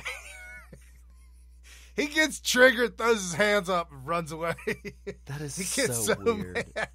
So the kid said to me, he's 29, so he could be, he's a kid. The kid said to me, how to get my license? Oh, because I said I'm gonna get my concealed carry permit, and he's like, oh man, how to get my license to get a gun? Okay. I said, what? Yeah, well, I want to do it right. If I'm going to get one, I want to do it the right way. I said, well, just go buy one. He said, well, I need a license. Maybe a background check. Like I got a license for my car. I need a license for my gun. I said, no, dog. Is there a company that does shooter's ed? Driver's ed, shooter's ed? Right, he said, dog. We'll call him Doug anyway. So I said, dog. Check this out, brah. Just go on the internet, give you a credit card, buy a gun, have it shipped to a gun dealer, and pick it, or just go to the gun dealer and get one. Just ask for one. Say, I want that one. Hand him some cash and walk out. Oh my gosh, is that even possible? Yes, that's what he said. I'm getting triggered just thinking about it. Yes. He's like, dude, I can't. No, Brian, no, that's not. I said, bro, that's how it goes. He's like, so this kid, I got my car. My car has a license. This time, I said, it's a difference between a right and a privilege. I swear to you, his eyes glazed over. He kind of walked back away. He walked backwards away from you, like you were gonna attack him or something. And then minutes later, he came back and he's like, hey, between the right and the... I have a right to drive a car. Oh, for crap's sake. Oh, I was in court as a witness, and I had to stay there all day, and I'm watching these court cases go, and I'm just sitting in the back. And this woman tried to say that because she was there to be... Oh, you told me this. Yeah. Oh, she decided, I wish I was there. It was kind of sad. But this woman decided she was going to go to trial. And I didn't know how this worked. I always thought that you go in and they say, okay, you're being charged with this kind of this, and this, and this. If you want to plead innocent or not guilty, I guess you'd say, right now, then we go to trial. And if you want to plead guilty, then we will just sentence you and whatever. And she's like, I plead not guilty. And the judge goes, okay, then we're going to go to trial right now. You ready? I was like, what? It's that quick? I had no idea. It can be. Yeah. Unless you say, I would like to get a lawyer, but I don't have any money. And the judge says, okay, well, we can get you one. And you say, okay, I'd like a public pretender. That would be great. Well, she said, I'm going to defend myself. I'm going to pretend to be the defender. Right. And so she got the speech from the judge of what her rights were and all this kind of stuff. So she proceeded to, apparently she was charged for driving without a license. She tried to go Joe Pesci on her. Right, sort of, I guess. Joe Pesci on the judge. From my cousin right. Benny? Okay. So she tried to, She called the cop up on the stand. Wow. Yeah. The arresting officer. Right. And said, have you been properly trained on the Constitution? And she was like, yeah, I guess. I'm a law enforcement. Hey, did you read it? Did you read the whole Constitution? She got this cop to admit that she hasn't read the whole thing. That's pretty cool. Yeah, so Cool. I was like, okay, this is kind of interesting. She eventually went on to try to argue that she has the right to travel wherever she wants. And the judge agreed with her. That's true. True that. But I swear this judge said, now that means you can walk, you can ride a bike, you can even ride a horse. But if you're going to be in a vehicle on my streets, you got to have a license. And you do have the right to go wherever you want, but if it's going to be in a car, it's got to have a license. And it was just kind of interesting. And she just ¿Dónde tú es papeles y dónde es tu licencia? Licencia de papeles. I don't even know. Where are your papers and your license? Oh, so yeah, she did. And yeah, so she ended up getting guilty. And so I had a really, a really great conversation with my millennial, and you're millennial. Yeah, I officially have a millennial of my own. Okay. So anybody can have a millennial. Everybody should have a millennial. You should go get yourself a millennial. Is there a millennial department where a bureaucrat will assign you one, or do you have to be put on a waiting list, or how does that work? There are so many of them. Do you have to have a license? No, they're running the streets. You just pick one up. Okay. And so we had a great conversation in raising him up, and by the end of the day, I looked at him, I said, man, what do you think about that? That was a pretty awesome day. And he was good. He was like, wow, I didn't know all that. I said, yeah, man, let's go buy a gun. He's like, no, another time. Was he afraid it's going to start shooting everybody? Yeah, he's so afraid of guns. The first time I met him, guns came up or some sort. I don't need a gun. Anybody can have a gun they want. I don't care. I'm just saying for me, I don't need nothing like that. I mean, I'll just beat somebody. I'll just punch them. Yeah, I kind of have that thing. Like if you know how to defend yourself with hand-to-hand combat, which I think I'm probably the most overqualified person outside of MMA because of my background. You kind of want to say, you know what? Like I had a scope today. Did you see this week? Did you see my last scope? I basically said, listen, if you're in a position where a liberal, a social justice warrior, says because you're a Republican, by my definition, my beliefs, my brain, my pea brain, you are a Nazi. And because you're a Nazi, your very existence is a threat to me. And after trying to rationalize with them and have a peaceful debate over whether or not they should be considering you a Nazi or not, and as such, a threat to them just because of your very existence.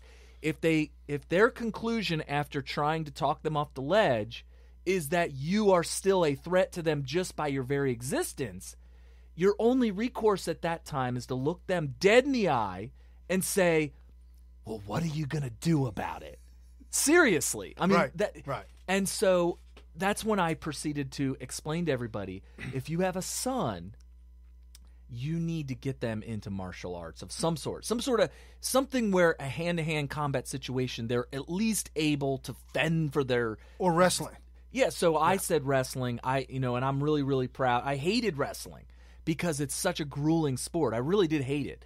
But I'm so thankful that my dad ended up getting me into it anyway, because if it were my choice, I'd say, hell no, I would just stay home and play video games. That would have been a lot easier.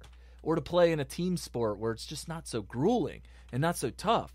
But I really, really thank my dad for doing that to me and subjecting me to that torture. Because now I know I have the confidence to be able to defend myself. And I was telling everybody in the scope that I hope that they do that with their sons, because it may save their life one day where they can defend themselves. But like Brian was just saying, sometimes you don't want to bring your fist to a knife fight, or you don't want to bring your knife to a gunfight, right? And so a lot of times you may end up being a little bit overconfident in a situation where being able to grapple somebody to the ground is not going to be sufficient because maybe they're armed or something like that. But so you didn't see that scope. What do you think of that? I was responding to it's kind of off the subject, but there was a College Reform, I guess is the name of the channel. Right. I think it's College Reform or Reform, something like that. And they have these little videos from colleges that are usually outrageous or whatever, and it ends up being clickbait for the most part. But it's usually these controversial videos from college campuses or campi. And this one, there was a guy trying to hold a Republican meeting. It was a college student. It was a college Republican club, and they were trying to have a club meeting, and they have it every single month.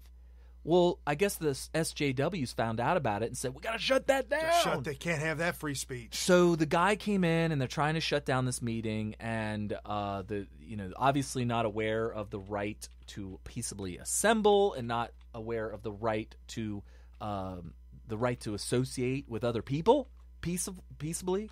And he said, your very existence is a threat to me because you're all Nazis.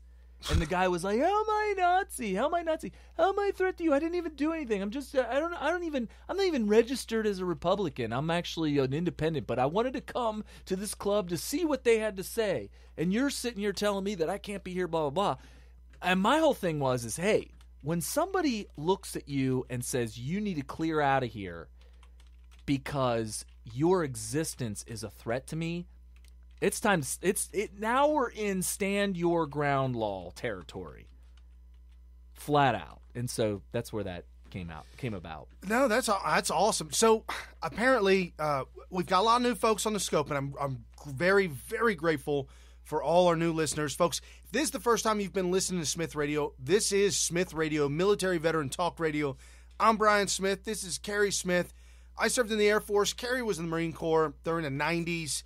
And we do this because we feel like we've been tasked with a job to help Trump make America great again.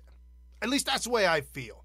I would say more generally we've ended up embracing the movement because we were trying to educate people on this idea since before the movement started. Right. There was a movement already, and people were looking for the leader that was going to consolidate the sentiment that you feel as a Trump supporter, and it ended up being Donald Trump, who came along and rallied us all together, and we then, not us, but us as a collective, decided to call it the Trump movement, but it was there prior to Trump. And what we're going to try to do with Smith Radio from here on out is to make sure that the Trump movement lives on beyond Trump, way beyond Trump. It's going to have to go on forever, as far as I'm concerned. As long as I'm on this earth, it's going to be this idea of the Trump movement that's going to transcend Trump himself. So it's not about the person; it's about the movement. Right. And so there's a lot of new folks on the scope, and if you like what you hear, please, right now. I don't have the ability to give you the link to share it. If you could, folks, just hit those 3 dots at the bottom of your screen. Share the scope on Twitter. Share it on Facebook. Like it, thumb it up. Follow me, and also follow Kerry at SMYTH Radio on Twitter. And I see the discussion. Apparently, I got a discussion fired up about millennials. Everybody's freaked out about the millennial Baby discussion. boomers are the generation that was born right after World War II, 1946 to 1964. My dad, because they were asking about your dad, my dad. Mm-hmm. My dad was born before that, and technically... He's part of the silent generation? Technically, he's, I think he was born in 44. Was it 44? Either 42 or 44. Okay. Either way, he's considered... I think he's lumped into the baby boomers because of his age, because he grew up with baby boomers. Right. But he would have been like a year older than them. And he's much older than your dad. Your dad was born in... 51. Okay. So, wow. So he must have been 42. I think there's a 9-year difference there. Okay. So your dad was born in 42. Right. And because of his actual birth year, he's not considered a baby boomer. They lump him in that, but he is definitely not. Does not embody any of the baby boomer era stuff. It makes sense to me because he would have been a baby when all the baby boomers were being born. So he was kind of raised. Yeah, like when your that. dad was born, my dad was 9, 10, going on into finishing up elementary, going into junior high. I mean, my dad was in college, and your dad was still in junior high, of sorts. Right. Mm-hmm. Yeah. So it was kind of a weird dichotomy there, but that's the baby boomer era, 1946 to 1964. They're lumping and calling the Gen X era 65 to 81. I say 65, 85. And then if you're born after 85, I would say from 85 to 2005, right. You're a millennial. And that's what someone else has said. But Wikipedia's been keeping tabs and moving dates on this. Some have said 82 to 2002, whenever you were born. But that's close. That's close to what I think. Right. I think 85 to 2005. So I was honored. I was absolutely honored by my millennial, who was born in 88. Okay. And said that he's a Gen Xer. Wishes to be identified as a Gen Xer. But he's at the very, very, very old I said, how spectrum. can that be? And he's like, I watched Ren and Stimpy, man. And I'm like, okay, you're in. You gave him the honorary title. No, I mean, my goodness. There's a lot of things that he knows about. Like old boy studied the Gen X era. Okay. But All right. But anyways, there's a lot of these millennials that are reaching 30, 32, 33 right now that definitely do not identify with the pajama boy type millennial, non-working, living at home till you're 26, 36, But hold 30. on, though. There is definitely two battling groups of millennials that are so diametrically opposed ideologically. The Gamergate people have just decided, we're on the Trump train. And they're millennials. The Gamergate people are total, complete millennials. Right. And their whole thing is what? You called me a misogynist? What? You guys are they're calling these people over here names too, misogynists and racist, and what? You know what? Let's show them how to defend themselves. And then all of a sudden, it's like maybe a social media or something. Their rejection of what they were taught in schools, which was that liberalism and communism is the greatest thing ever, and they're like rebelling against that, and their rebellion has caused them to become the Trump movement. Right. And so a lot of the fact that we are the counterculture stems from the fact that the millennials are rejecting the status quo. So really we make fun of millennials, but we credit millennials. So it sounds to me like you're millennial, your pet millennial is more of the liberal type. You're thinking the Gen X. The Gen X is definitely lib. My millennial is he doesn't know what he was. He just knows he loves America. Oh, okay. He loves working hard. I got confused with the two different pets that you have. He's married he's been married for 2 years. They bought a house. Okay. They both work hard. They both got new cars.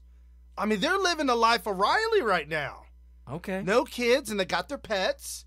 And, they're just living life. All right. Responsible, paying for his own health insurance and his wife, and credit card bills are paid. So he's kind of taken on that role of the individual responsibility type thing. Oh, absolutely. So he sounds conservative. He is, without a doubt, definitely. And we make fun of Gen X, who is... dude, he must have been raised by Michael Moore. Wow. Like, literally Michael Moore. Well, and that's the thing. You can't... there's baby boomers that claim... It's funny, because young liberals make fun of baby boomers as if they have always been conservative. And it's like, dude, you're talking about the flower children. Right. You're talking about the Woodstock freaks, the Hate Street people from San Francisco, and like my mom embraced that, even though she grew up in Cincinnati. She saw the Flower Children, was like, "Oh, that's so groovy," and whatever. So you definitely labeled them wrong. That if you think that they're a bunch of old conservative people, I mean they transitioned, and some of them were conservative from day one. And so every generation has their conservatives and liberals, but it is a phenomenon that can be shown to be fact over and over and over and over again, is that when you're young, you happen to there's a large percentage of youngsters are liberals, and then if you follow all those people that were majority liberal, as they get older, then they become majority conservative. That's just a phenomenon. People don't think that. Now, we're not saying all those born between 46 and 64. Not all of them. What about them? Not all. They're not all tree huggers. Right. No, not all. That's true. Okay. That's true. But is that what triggered nobody? Yeah. No, they're not. But they, when they were young, their counterculture was very liberal, and then as they get older, when I say very liberal, I mean a higher percentage of them. So if you were conservative from day one, back in the 60s and whatnot, well, you just happen to be conservative. But the percentage-wise, much higher. And then as they get older, as time goes on, then more and more of them wake up and smell the coffee, and they become conservative. Right. And that's with every single generation, every generation. I think I was an oddball out. I really do. And I've told you this story before, and I think I might have mentioned it a couple of times, but when I grew up, I didn't really have a role model, if you will, and just kind of weird things going on. And my babysitter was the TV, which I think we had a lot of that going on then. And it's even worse these days. The latchkey kids and stuff. Right. But somebody had posted a clip, and these are my role models. Somebody posted a clip on Twitter having to do with Donald Trump's tax overhaul, or his new tax thing, and it was a video clip from Family Ties. Oh, okay. Remember Family Ties? Michael J. Fox was the conservative Ronald Reagan capitalist, and he would be considered an older Gen Xer. Yes, and his parents were the hippies. Yes, they were the baby boomers. Yes, that's Family Ties. That they captured that very well. I don't think the writers of the show knew what they were doing, but they affected me because I saw the mom and dad and said, "Oh, hell no!" That was your parents. Yes, hell no. That's funny. And I adopted. This might have been my earliest introduction to the word capitalism. They should redo that show. I don't think you would be allowed. Look what happened to Tim Allen. They shut him down and shut him out. He was supposed to come out with a new show.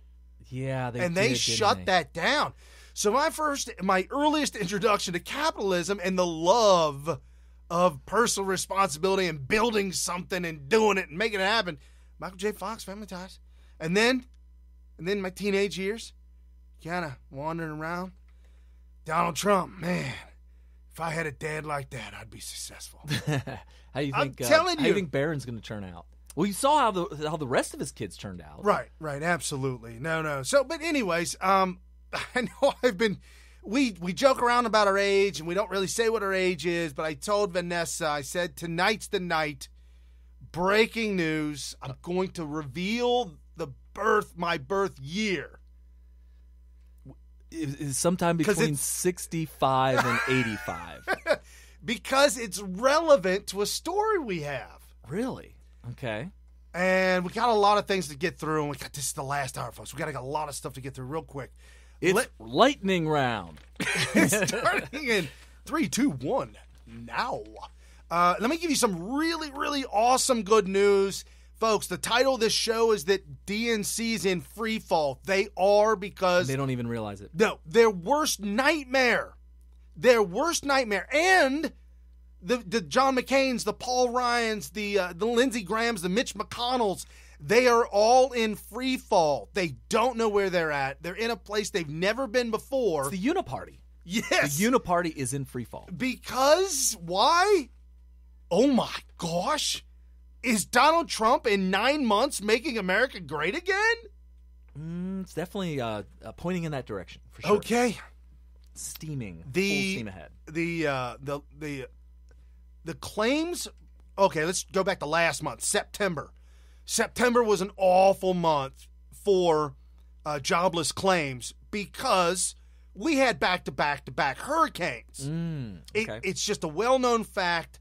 The news media plastered it everywhere. They lost 83,000 jobs, and it just on and on, piling on. When at the same time there actually was an uptick. There was jobs that were gained, 140,000, something like that. But the number was higher than usual, and we know why. Fast forward 1 month later, jobless claims. The lowest jobless claims in America, and the paper's wrong. I don't know. I know. I'm like, what? What am I looking at here? Oh, he's redoing it. In the lowest jobless claims in 44 years. Okay. In 44 years, a month later, because they're all going back to their jobs.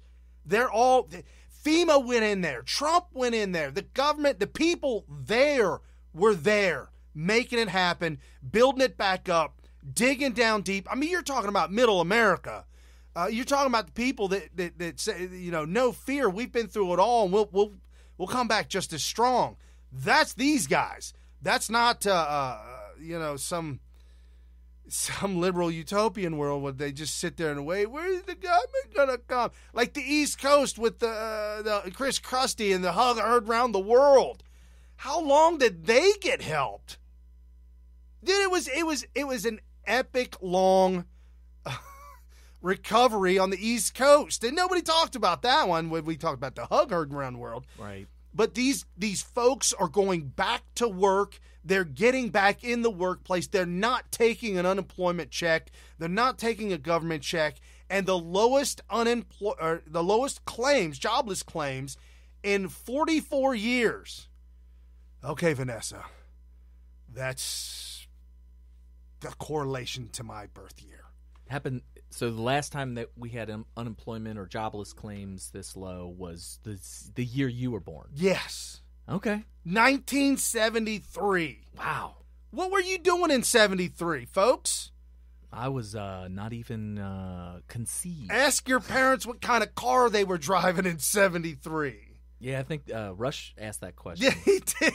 He did. He started talking to everybody. And then, when his employees were looking at him like, what? Drive. Right, exactly. What alive, man. And then he sounded like during his show that he was asking somebody in particular in the studio, and I'm like, gosh, how old is that person? Because if you were driving in 73, wow. Vanessa said, damn it, Brian, I don't do math. 73, sister, 73. So think back to 73 when we had the plague of Carter coming up. It was during the Nixon administration. Yeah, Nixon was over. The finishing up of Nixon, the picking up of Carter.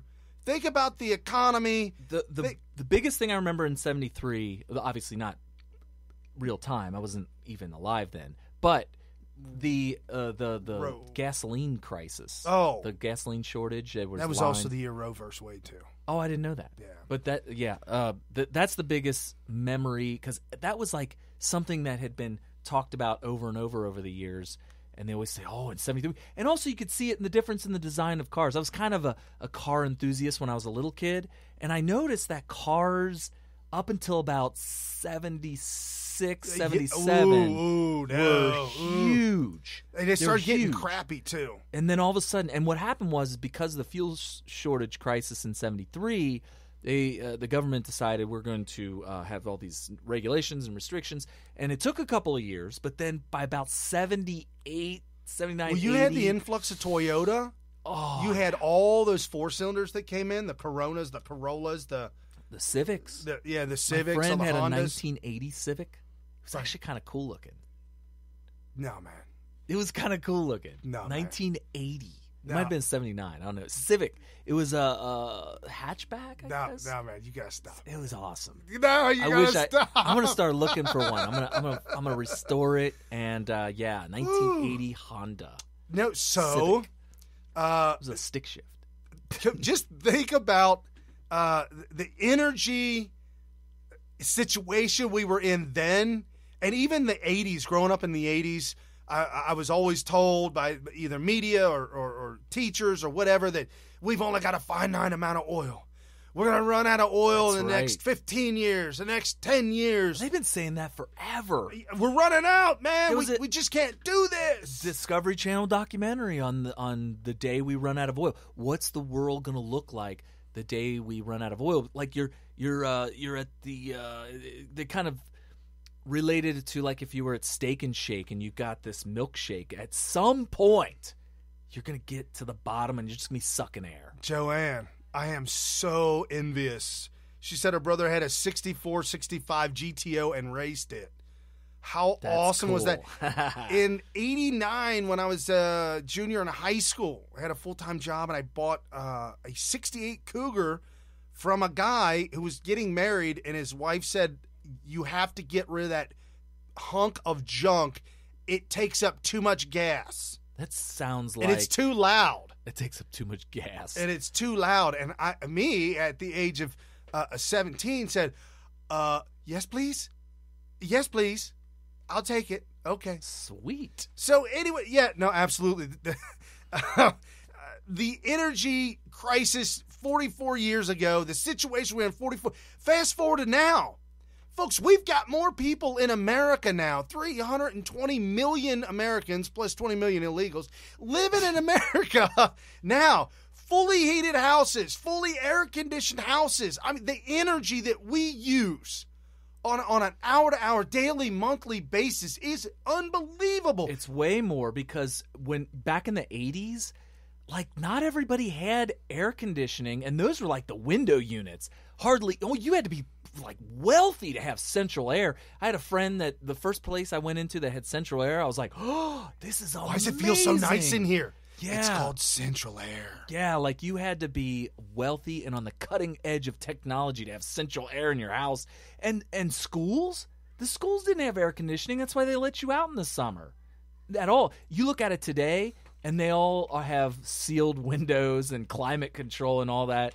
So the energy that we use today is way, way more than it was back then for sure. Just to keep all the buildings climate controlled alone is amazing. We should do a car show. Helen said she had a 66 Mustang with a rally pack.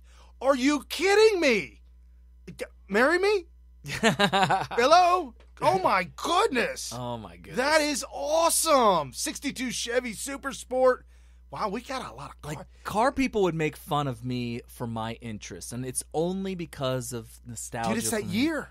It's that couple of year difference between you and me. Yeah. I got stuck with these guys, and you went the other way. My stepdad is like he restored 5 or 6 classic cars, and they're beautiful. And I told him what I wanted, and he laughed so hard.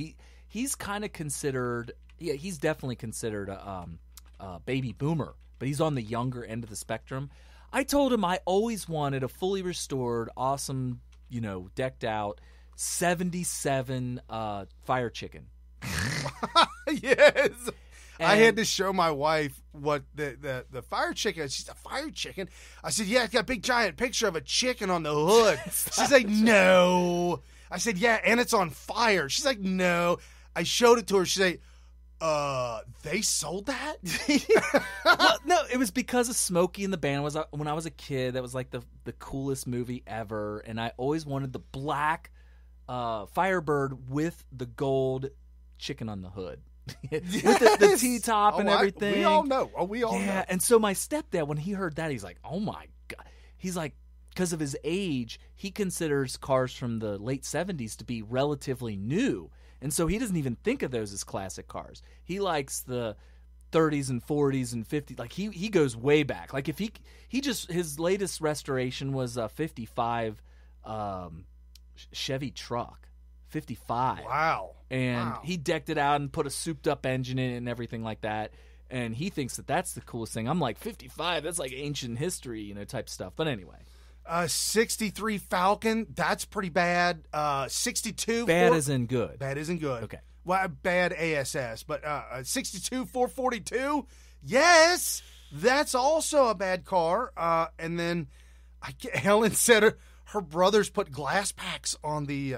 See, I did Just that. go straight headers. Forget the glass. But come on. No, if you're gonna go all out. What I did with that Cougar is I cut the exhaust off, put headers on it, and just bolted glass packs to the headers, and that ended right where the car door is.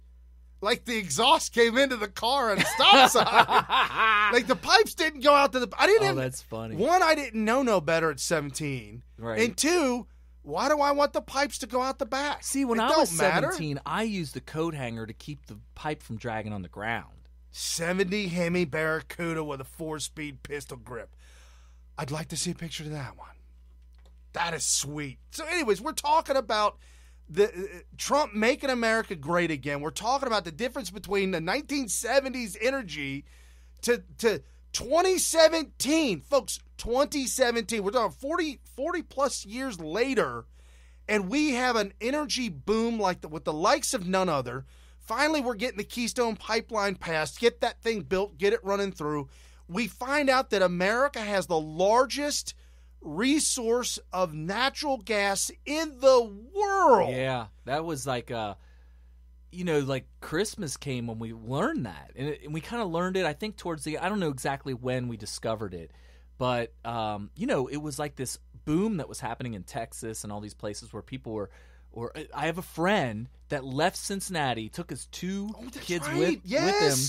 And I said, "You're going to Texas? Really?" I was like so disappointed because his two kids were awesome wrestlers. They had won state multiple times, and they were twins, but they were like different size. It was kind of like the movie Twins, where one of them was a stallion, the other one was a little runt. But they were actually twins, and they both had won state at various different years. And he went to Texas. I'm like, "How are you leaving to go to Texas?" He's like, I wanted to stay in Ohio.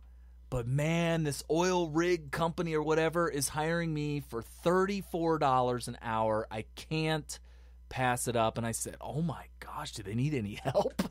I mean, $34 an hour. I'm like, that's pretty nice, man. So who knows whatever happened to him, but he's working in Texas for $34 an hour, drilling for energy, drilling for this natural gas or oil or whatever it was, but work for some energy company, just working on the rigs and whatnot, and I thought that was pretty amazing.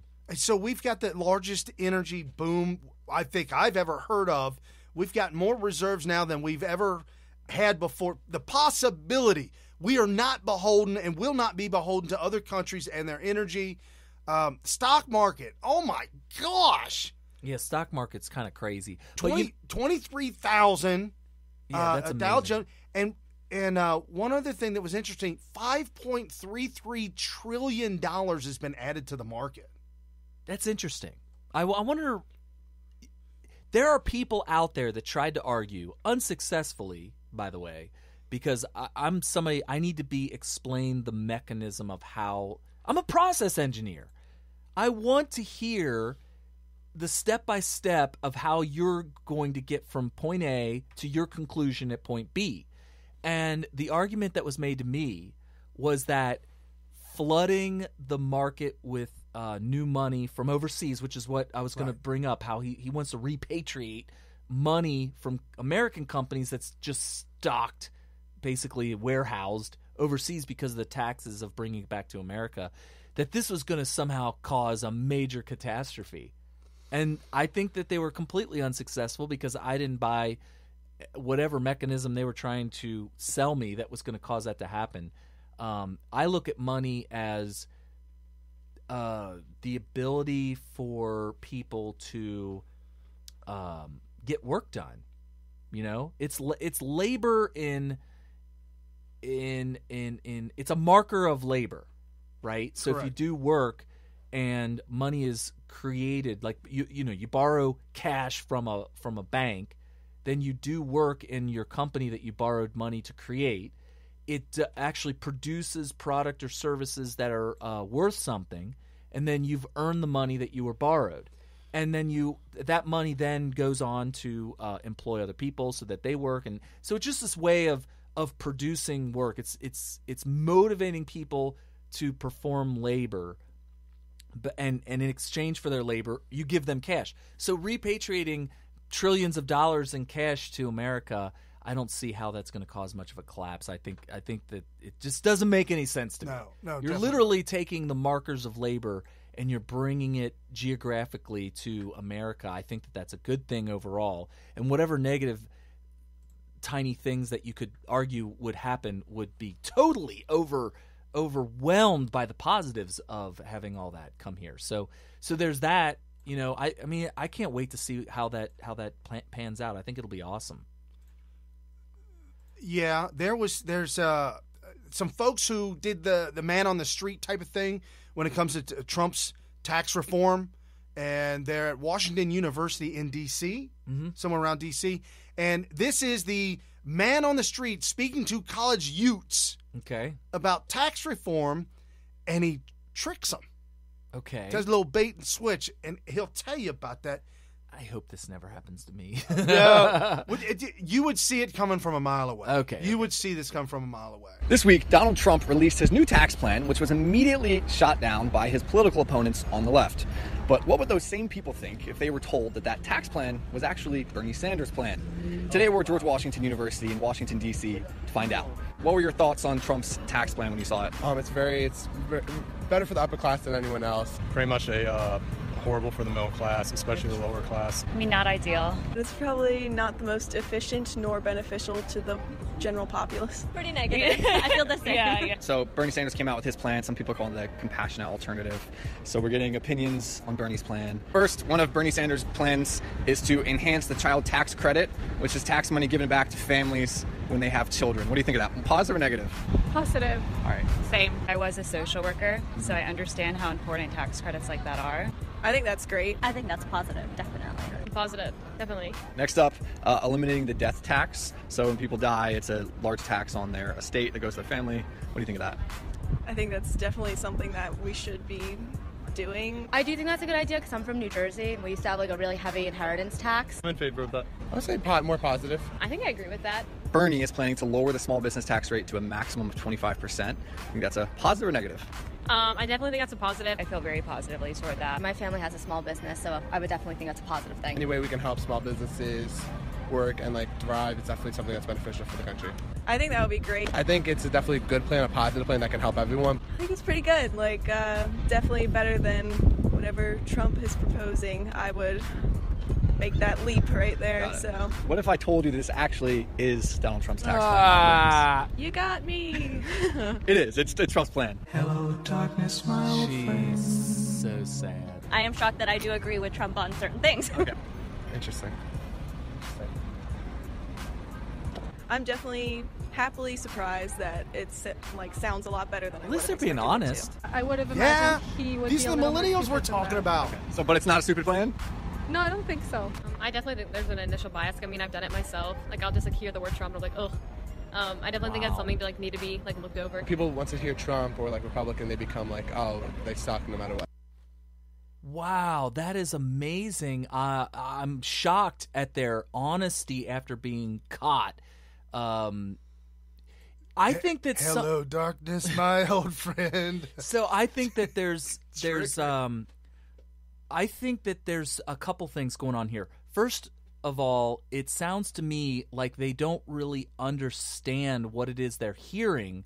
Like you hear death tax or estate tax or whatever, estate tax, and you hear that it was from Sanders, and because you know more about Sanders than you know about the actual tax, and you're a lib, communist, whatever, you just immediately say, oh, I'm for that. That sounds great. It's got to be good. And you might not even tell the person that the only reason that you're saying it's good is because it's coming from Bernie Sanders. Unbeknownst to you, it doesn't at all. It comes from Trump, and then all of a sudden you're like, oh, I just got caught big time. And on the flip side, same thing opposite. You hear it's from Trump, and you're like, oh, that's a terrible idea, not realizing that you have no idea what it is you're saying is terrible, because all you know is that, oh, it's Trump and I hate him. So, but surprisingly, when the switch happened, they didn't say, oh, well, I was only saying it was bad because of Bernie Sanders, or saying it was bad because it was Trump, or I was only saying it was good because it was Sanders. They don't say that. They say, no, I really was actually saying that I think that's a great idea, not knowing. And had I known it was from Trump, I might not have even thought of it as a good idea. Dude, like they caught themselves. Yeah, it was amazing. That's refreshing to know that if we can get the right information to these Utes, that maybe we've got a chance. Yeah, truth does matter. And I'll tell you, I've been questioning humanity a little bit lately with a lot of my tweets in the past 2 or 3 weeks because of people just wanting to believe what they want to believe. And they get upset with me because I'm not willing to sacrifice truth for a narrative that they agree with. And I'm just like, well, you know what? You're following the wrong person. It's as simple as that. And I don't even lose any sleep over it at all. I won't lose any sleep over somebody who would tell me that they're going to block me or unfollow me because I won't stick to a narrative that they're hoping is true without any evidence whatsoever. And I'm going to sacrifice the unsubstantiated narrative for facts that I do know are absolutely true, or a narrative that's absolutely true, that contradicts their narrative. So just giving you fair warning, people. Just fair warning. So you're telling me there's a chance that what? That people like that people 1 in a million. So then there's a chance. There is a chance. Probably. There's a chance. No, there's no chance if you're going to block me. I'll tell you that. No chance. Zero chance. Oh, man. So check this out. We did that. Huffington Post puts out an article this week. Americans are gravely mistaken about the death tax. Why? Well, you're gravely mistaken. Did they use the word gravely? Yes. As okay. You're gravely mistaken about the death tax. I'm afraid to tell people what I think of the death tax. But so I opened it up and I browsed through it. It was the usual. I could have written it for them. It's no big deal. It's all about the rich getting richer and the poor getting poorer. Pretty much, if you earn that money and you earn too much in your lifetime, when you die, you got to give it to the government. You can't give it to your fam. We got to cut out this whole dynasty stuff like Paris Hilton stuff. Are you okay with Paris Hilton being? No, I'm saying this is the article. It's not me. I want to know what you think about that because I actually have a very controversial feeling on the death tax. I may have even talked about it on a show a long time ago, not recently. But what's his name that did Smells Like Teen Spirit? Kurt Cobain. Yeah, Kurt Cobain. His estate is worth, I think it was like $50 million, and it all goes to his one daughter. Is it Hole Jr.? No, I don't know. I don't know. His wife's name was Courtney Cox. Not Courtney Cox. Courtney Love. Courtney Love. Dude, my wife is going to hit you when we get out of here. But don't say anything bad about Courtney Love. But her band is called Hole. Don't say anything bad about either one of those two things. Okay. Those are held sacred in this house. So for the longest time, I used to refer to her as Hole. Oh, because of the band. Now, folks, if you're listening, singer of this is Hole. the grunge era music that came out of Seattle. You got to be a Gen Xer to understand this. You do, but that's okay. My whole point is, you're probably like, what? So the question you're asking me, Carrie, is how do I feel about Paris Hilton and Kurt Cobain's daughter, and what about Michael Jackson's supposed children? Well, what's the biggest criticism that you hear from your average leftist about capitalism, about free market capitalism? They usually have they'll say things about it being unfair and this kind of stuff, and decks stack against certain people. And so I thought, well, you could eliminate that if you really did create a capitalist system that was very individual oriented, regardless of who you were born under, who your daddy was, who your mommy was. You are literally starting on a level playing field, and you could eliminate any kind of that crazy criticism of generational wealth and all that if you made it so that everybody is subject to the same laws regarding their income and whatnot, and I think, to be honest, I'll give you a perfect example. The big criticism of an estate tax or a death tax would be, well, then the family has to sell the family farm because a farmer has 1,000 acres and they're farming on 1,000 acres, and one day when that farmer dies, the estate tax would make it so that the descendants would be forced to start over, sell all of that just to pay for the taxes. I think that just like Joe Schmo, who was born into some poor family, has to work up to purchasing a farm like that, so too should the actual children of said farmer who owns all that. I think that if they want to be the farmer that their dad was one day, that they should have to spend their life saving for it. And when that farmer dies, they should have to actually purchase with money that they earned themselves that farm. I think so. I mean, that's very, very, very controversial. No, there's no controversy in that at all. Yeah, very controversial. No, probably lost half of my followers on Twitter. You're either right or you're wrong. Well, I mean, so my point is the way that the system Vanessa is today, says that's almost asset forfeiture. Well, for the person that is, if the farmer was still alive and they had to turn over their estate to, it could be a person, it could be an entity, it could be a government, whatever. Yeah, but you don't take it with you when you die. No, and well, here's my thoughts on that. And folks, you got to understand, if you've been listening for a while, that I am probably as purist capitalist as possible, but that also includes no molestation from the government. I mean, okay, in a capitalist society that could never exist because you would get the government to collude. My idea on death tax, my controversial idea, is definitely half-baked. I haven't really thought this through. But, it's like if you play a video game, if life was a video game, it's like some people start with 3 lives and other people start with 300 lives. And you gotta admit that the people that have to start with 3 lives look at the people that start with 300 lives and are just like, oh, really? Up, down, left, right, A, B, start. Right. So somebody needed to tell you the trick. Right. Well, no. So my point is, it's half baked, but you gotta be able to see it from the people with 3 lives point of view. So if you've been listening to the show, you'll know the joke that Kat just put out. It is, Carrie, unfathomable. What's unfathomable? Your theory, your thing. That's what she said. Okay, well, here, let me throw mine out. Here's a little bit better baked. Okay, let me just throw this out at you. Let's say that you're a farmer that was able to, through your own labor and your own intelligence and your own work, was able to amass a giant, huge estate, giant farm that's worth a lot of money. I would say that the right way to do it would be, let's say you're thinking to yourself, man, when I die, I hope my children could, have what I had.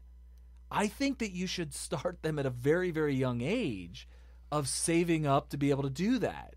And work hard to be able to do that. Or else you end up with a Paris Hilton. Mick Jagger's wife, this is just a few years back, publicly ridiculed Mick Jagger. They're divorced, but publicly ridiculed Mick Jagger and said that he should at least help his children out and buy them a house each.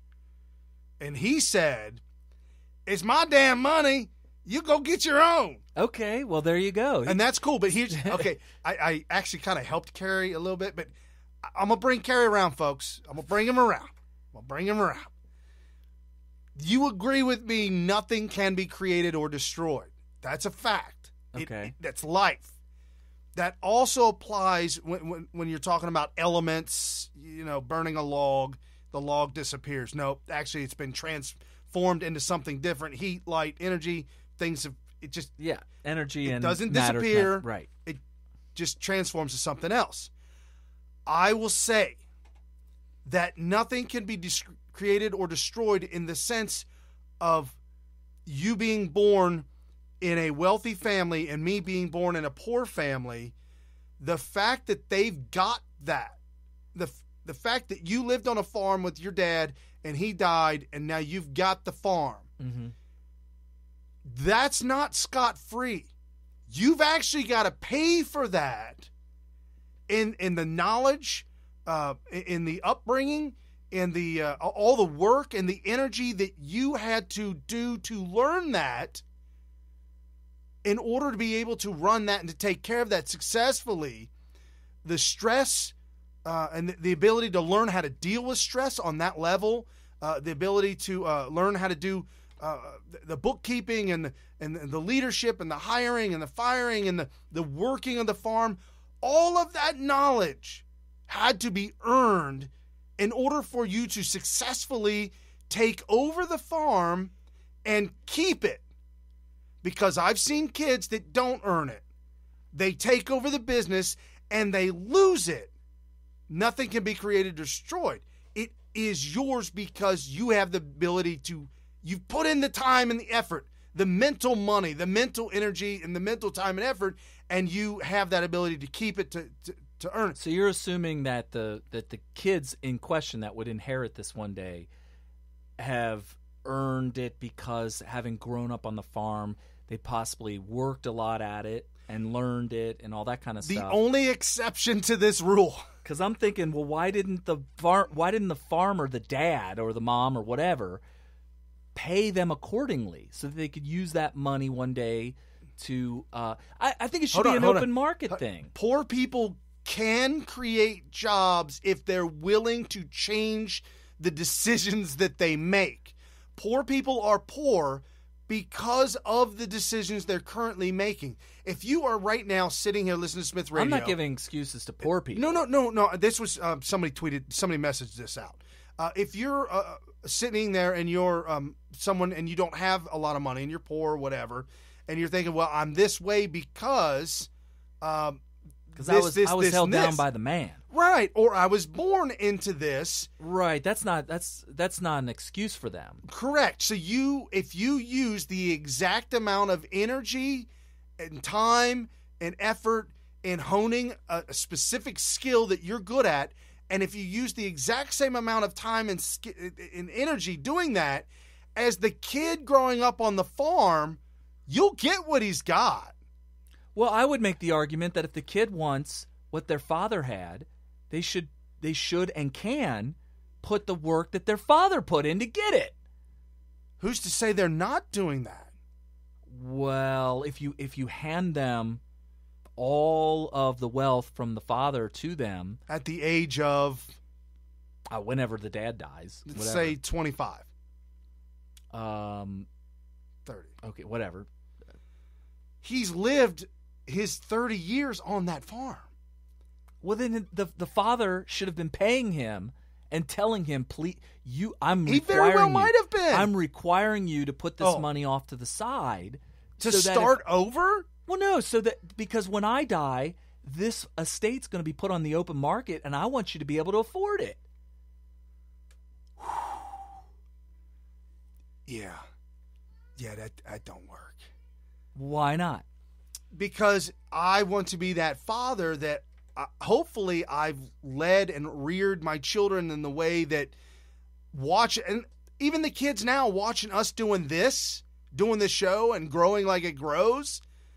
Certainly I wouldn't hand the show over to them when I die and say, here's the show, get talented and do it. That might not be their thing. And not only that, but that might not be the kid on the farm thing. He might not want it. They wouldn't have gone through the labor of going from 0 followers up to however many followers we have when we're dead. But if my kids want the show in the sense of the ownership of it, the production of it, hired talent of it, all that back stuff, and actually own it, they're going to have to learn that. I think that it would make more sense in a sense of fairness that it would go on the open market and that your kids would have the money to win the bids. But you said fairness. I mean, I'm just saying, but there is no fairness in life. Well, that life. may be the problem. You can't create fairness. I'm just saying that to give to give somebody property because of their relation to that person, and not have other people that may have the ability at that point to be able to make a fair market bid on those same things, I think is there's definitely a little bit. If the business is handed over to the children, mm-hmm. if the children have the ability to maintain it, grow it, and keep it, then they will. If they don't have that ability, it will go on the open market. All right. Well, or then, it'll fail. How about this? Some farmer out there who hopefully, obviously, must not have any kids out there that has 1,000 acres. Please keep Carrie Smith in mind to hand over all of that to me. And I promise you, you put it on the open market. No, I'll find a way to maintain it. I'll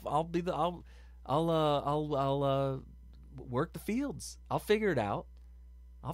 Just make sure you keep me in mind, and I'll keep my fingers crossed over here, because I wasn't lucky enough to be born his son. No, but think about this: the fact that you're lucky enough to be here, doing this with your talents and what you have the ability to do. Maybe I'll sell his estate and use it to finance Smith Radio. Then they're calling you the bad cop, good cop, bad cop. I'm the bad cop. I'm just saying that if you were to view the world and life in general as a video game, but you can't. Why not? Because that's an alternate universe. In a video game, there's specific rules that don't apply that do apply here. No, what if you create a video game that has all the same rules that apply on Earth? And said, all right, so when you're spawned, you may be spawned with huge debt that you have to work your whole life to get out of or whatever. Or you may be spawned with, $1 million. Or you may be spawned with $100 million. Or $10 billion. Or, whatever. Okay, take it all the way to the extreme. Say that you were born to a king and queen, or you're the son. You're the son of Muammar Gaddafi. And by the way, I don't condone people being born into royalty. I know, but I'm just I think you just made my point. No. Here's the thing: those kids that are born into that situation, they gotta pay for that. Just like my whole freedom or whatever. My whole theory that it goes with Hollywood. Hollywood people making $20 million a month, or $20 million for a picture that takes 3 months to shoot. You're like, oh man, it's free money. No. Well, they're actually doing the labor. But $20 million worth?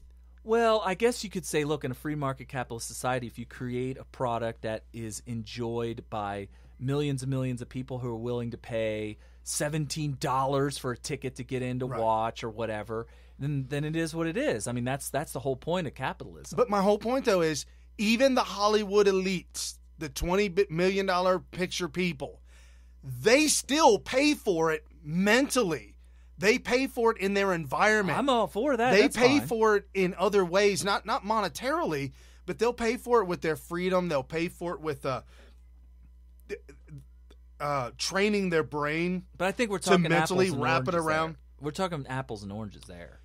Because no, it's the same thing. Even if they went into an industry that pays them really well, and they're doing it, they're successful, they're doing the labor, and they're getting paid really well, and that's that. But I'm trying to match that up to the kid that's born on the farm or born into a business. I knew a guy who owned 3 Subways, and he said that his dad owned 10 of them. Okay. And so he helped him start the first one, and then he did the other 2 after that. But his dad owned these 10 Subways the whole time he was growing up. That's all I did was work in these stupid stores. So he worked the front desk, the counter, the money. Sounds like you're saying that he has his own 3 stores. Right, and then that's fine. But his dad helped make that happen. And his dad wasn't dead yet, though. I'm okay with that, too. But when his dad does die, he certainly, in his mind, will inherit the rest of it. Maybe his dad should cordon off sections of his farm while he's still alive and sell them legally to his kids to start farming in these little chunks of his original farm. That's possible. I mean, I'll agree with that. If I was an older individual, well, why would it change just because he died? If I'm in my 70s and I say, you know what, I don't want the business anymore, I bring my kids around the table and say, hey kids, here's what I'm doing. I'm getting rid of the business. I don't want it anymore. Do you want it? And if they say, yeah, Dad, I want it. So, okay, I need a constant paycheck. I need to be taken care of. No. Right. I would go to the ritziest, most expensive. Hopefully, I would have the money that the success from the business would be so successful. I say, folks, I'm retiring. I'm walking out. Do you want it? If they say yes, say, okay, here you go. Here are the keys. I would walk away.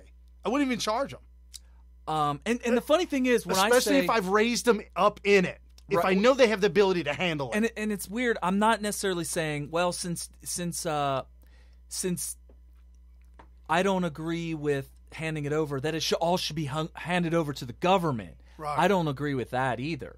But along the same philosophy as the death tax, I think that it should be a part of the open market and not just given for free just because the dad died to all the kids who really didn't earn it all. And you look at the Hilton kids and you're just like, this is ridiculous. Like they contribute nothing to society at all. What about their show?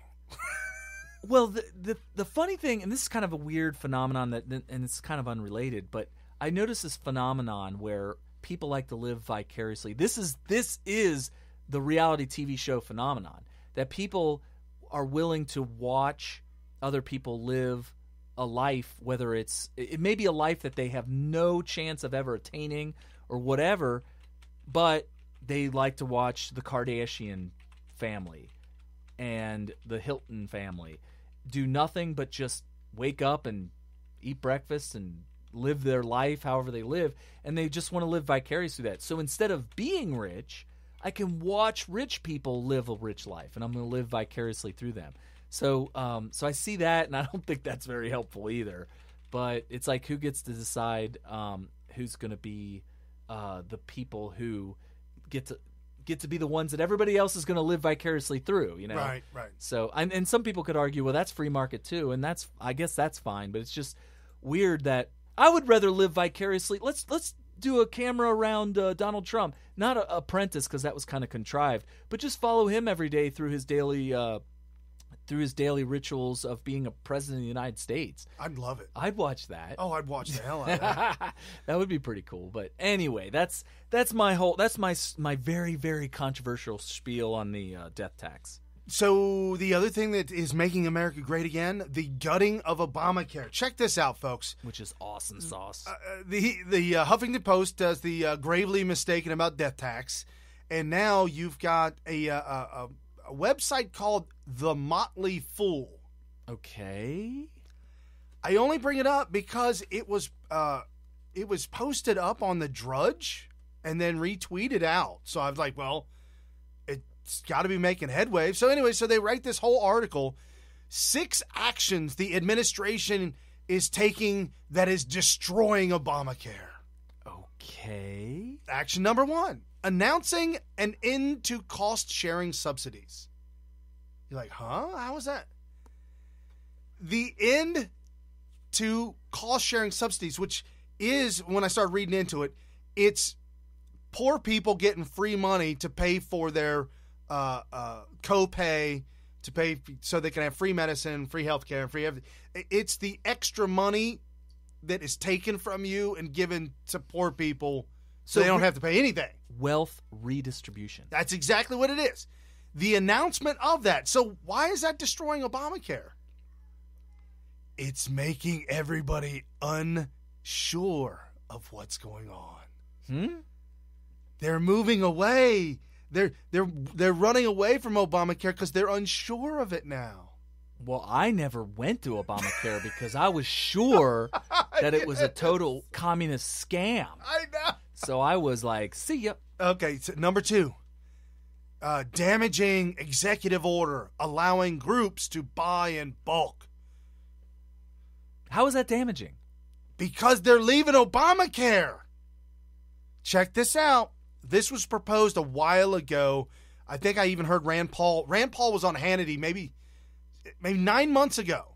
And Rand Paul said, wouldn't that be interesting if Trump could do an executive order, and we could have the NRA as a group, membership group, purchase health care cheap because they've got millions of members. I like it. I'm all for that. Well, this guy in this article says that's what's destroying Obamacare. Well, that's why we like it. Yes. So when you say damaging, you mean specifically to Obamacare itself. Right, and he was being serious. This individual was being serious. Can I speak generally here? Can I speak generally? In general, capitalism is damaging to communism. Yeah. And China figured that out. Because China was being destroyed by communism, so they needed to damage communism. Because it's like cancer. Right. You want to damage cancer. Right. When you get cancer, you want to do whatever you can to damage that cancer.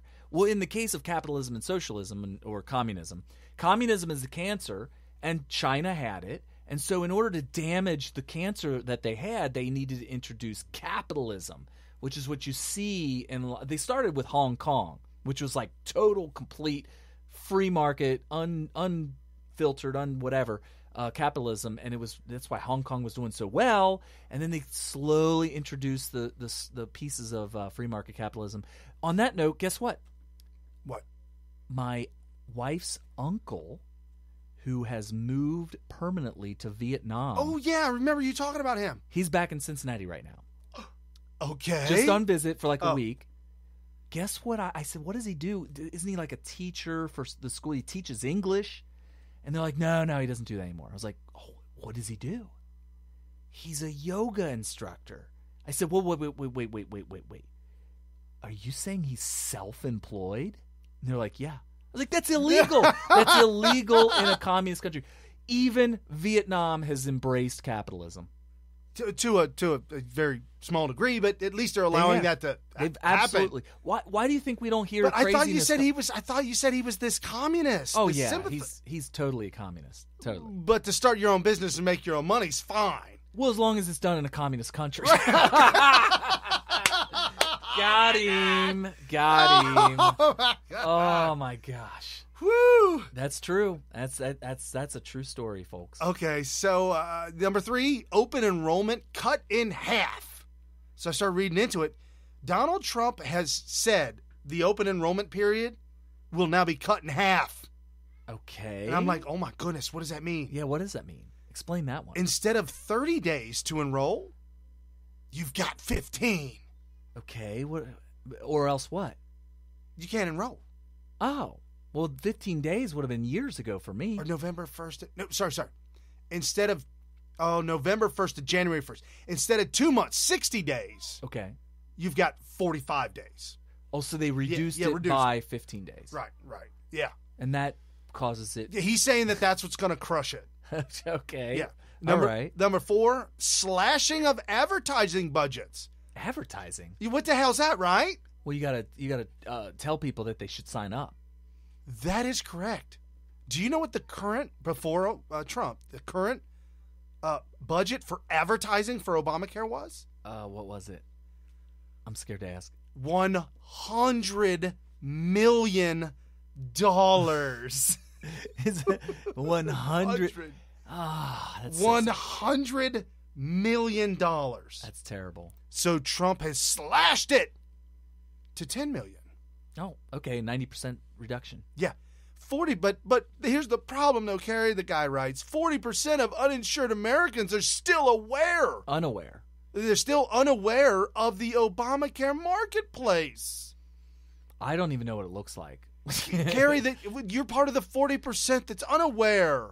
You don't know where it is. I'm aware that I'm probably better off staying away from it. Right. So, according to a recent Commonwealth Fund survey, I don't know what the hell that is. Kentucky's a Commonwealth. Oh, okay. So that must have been done in Kentucky. That's been done in Kentucky. Number 5, ending HHS cooperation with outreach groups. So what? Yeah. Yeah, folks, check this out. Obama set this up with 13 national groups. So 13 groups are the beneficiaries of Obamacare. They are showered upon with gold coins. Wow. To rake in Latinos, specifically Latinos. It sounds a little bit racist. But it does. Very well does. Yeah, a little bit racist. The 13 organizations primarily targeted Latinos because their study says Latinos have less health care. So they targeted them. So they're trying to evenly distribute the health care. Correct. Okay. So these 13 organizations were being funded to the hilt to get the word out on the street. That's how you get your friends jobs. Yes! You create a department whose job it is to do outreach for minorities, and then you fund the hell out of it and dare somebody to tell you that you shouldn't fund outreach to minorities. And all it is a department in order for the leadership at the time, which in that case was Obama, to get jobs for his friends. Like, here, work for this department. It's like a Solyndra, but for the government. Right. Oh, my God. Somebody's brother's uncle needed a job, so they started an entire organization funded by the government. So Trump is ending that completely, severing all ties with all 13 organizations. This is crushing Obamacare because now the 13 organizations, he says in the article, may have to close their doors. Oh, poor baby. I'm actually really excited about that. Yes. And so basically get Obama's friends who were employed out of there. Correct. Okay. Correct. And then the last but not least, repeated attempts at repeal. Repeated attempts at repeal. You're making people uncertain of the days to come. Okay, guys, look. Communism doesn't work. We see that in Venezuela. We see that in North Korea. We see it in Cuba. We see it in the fall of the Soviet Union. We need to just stop this. Right. We need to stop this, and we need to end the uncertainty of Obamacare, and we need to make it certain that it's going to be gone in a way. So right. I'm excited. We need to make sure that it goes away before 2020, because I mean, obviously we know for certain that Donald Trump is going to win in an absolute landslide, but you can't be too sure. It's not that we've got to fight the cheat, because the cheat is coming out for this 2020 election 10 times worse than what it was before. We know that about 66% of all American voters support Trump. About 66%. Yeah. Only 33%. We've seen that in a lot of actual real surveys. But it ends up being what? He wins by 1 or 2% or something like that. He didn't even win the popular vote according to the polls afterwards. By 3 million. 3 million. Supposedly. So obviously there's a lot of cheating going on. We got to overcome the cheat. But we need to get rid of Obamacare, because if for some crazy reason a Democrat takes over at some point in the future and Obamacare had not been fully repealed, it's going to be full-blown socialist, communist health care at that point going forward. Right. So it's important we get rid of it. Yep. No, without a doubt. So check this out real quick, folks. This was posted up by Fox News. It's called Fake News Poll by Morning Consult Politico. So Politico actually did, Morning Consult and Politico, who are two left-wing nut jobs, they did this poll, and Fox News reported on it. The poll is about fake news and about whether you, the American voter, believe in it or not. Okay. And so at the very beginning of the poll, it said the survey out last week, 46% of voters believe major news organizations fabricate stories about Trump. 46%. That's fabricate. I wish it was more like 75%. It's going to get there. It will. Once we get through the poll. You see the numbers. You know how they do them. They molest the numbers and they push them around. All right. 37% do not believe that the new major news organizations fabricate the stories. Okay, so 37, but that leaves some percentage. like there's some extras. There's like, I thought it was like 20%. You can do the math real quick. All right. 46, 56, 66, 76, 86. It's about 20% left over. Okay. That are unsure. So unsure and absolutely positive, 66% believe, or unsure and absolutely believe. So you combine those two together, you've got a huge population that is just not believing fake news. They're not buying into the fact. They're either sure that they make it up, they fabricate news, or they're not sure. That's pretty bad. Right. No, that's really bad. So the Democrat, they took in isolated Democrats. This is really going to get exciting. Democrats, 20% say, yeah, man, they fabricate. 20%. That's kind of high. It's higher than I would have thought. 65% say, nope, it's all real news. And out of all those Democrats that were polled, probably 90% of them were being dishonest. Sure. Because you don't listen. If you're a Democrat, you don't have to know, or you don't have to say, yes, they're fabricating the stories. You know that they are, right? But you're gonna say that they're not because you want people to believe the lies. So that 20% is totally made up. Right. 20% of them are being honest here. I would think so. The other 65% that say no are just lying. They know that the mainstream media is lying about Trump. And so that's only 85%. So I guess there's another 15% that are unsure. But they didn't post that in the poll. They just turned around and walked away. They didn't even put that in the poll. That's right. That 15% that's left over, they didn't even tell me what it was. That's weird. It's just not in there. It's a little weird. Okay. Republicans, 76% said yes. 11% said no. I'm actually disappointed that only 3 out of 4 Republicans. Oh, because the fourth one that said no are the Cruise Crew fan. Well, the Never Trumpers. Never Trumpers. Yeah. Okay, so that's 87%. Where's the other 13%? I don't know. So can we assume that 86% either are unsure or absolutely sure? I don't know what's the other other 13%. I don't know. That's really weird. And this is the strangest one. Independents? Independents, 44% say yes. Okay. I'm really disappointed in that. Because if you're really independent, you got to know. Are they stupid? Maybe they just don't know. They're not educated. They're not aware. They're not informed. That's the only number they posted. That's I don't have any other numbers. That was the Washington Post. I don't.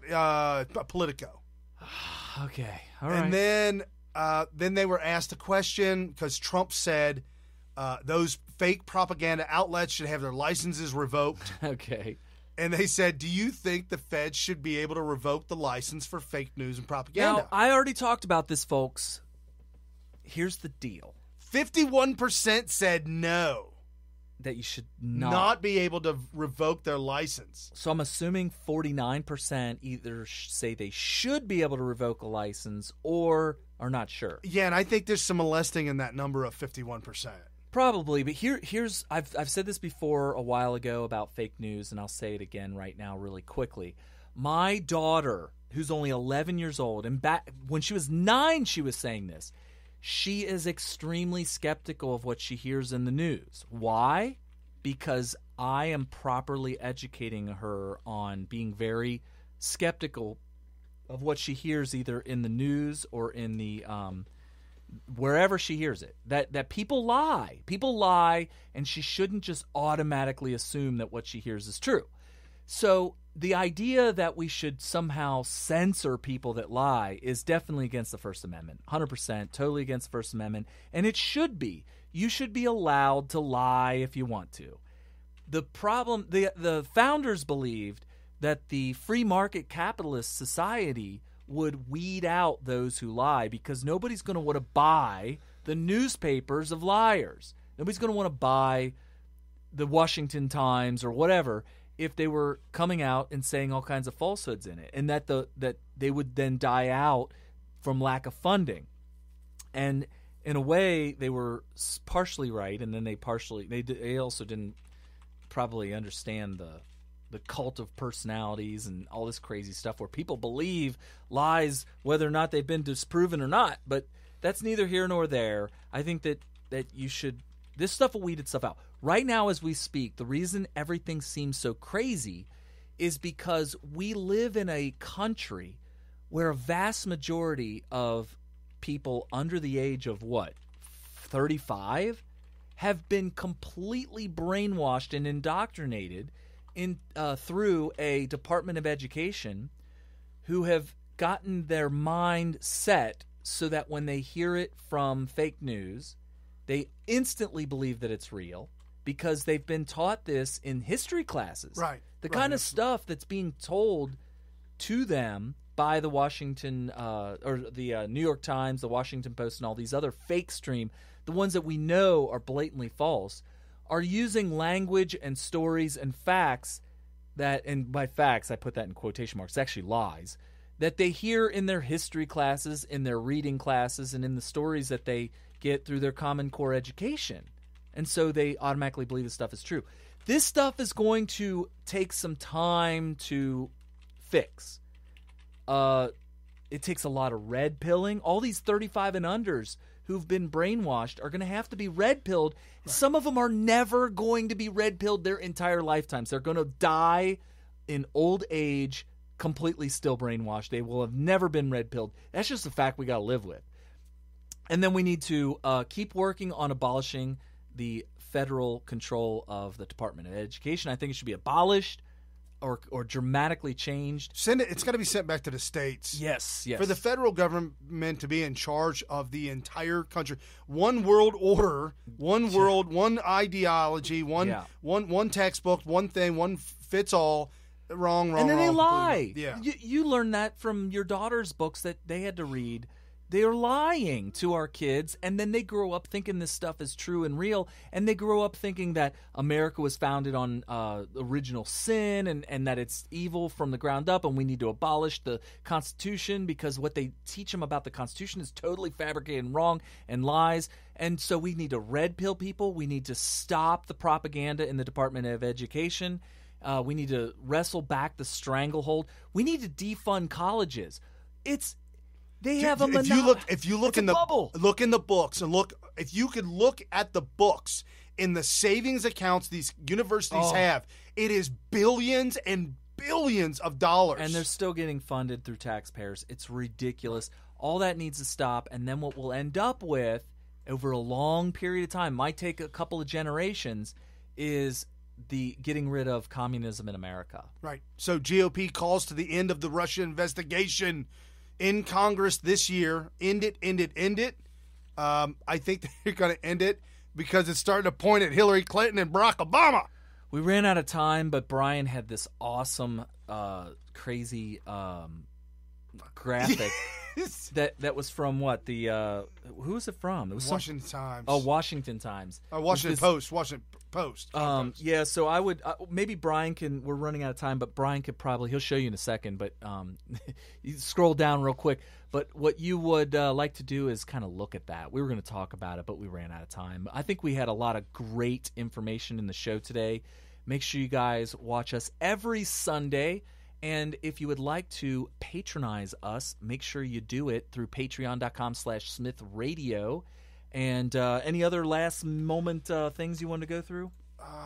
We went through everything except for this awesome graphic. Oh, yeah. No. Anyway. Trump nominees just showing up for work, folks. Trump's getting it done, making it happen. Don't think nothing about it. Jerry Brown, the communist Jerry Brown out in California, spikes a bill that he was going to sign that would force Trump to release his taxes. But he spikes it and doesn't do it anyways.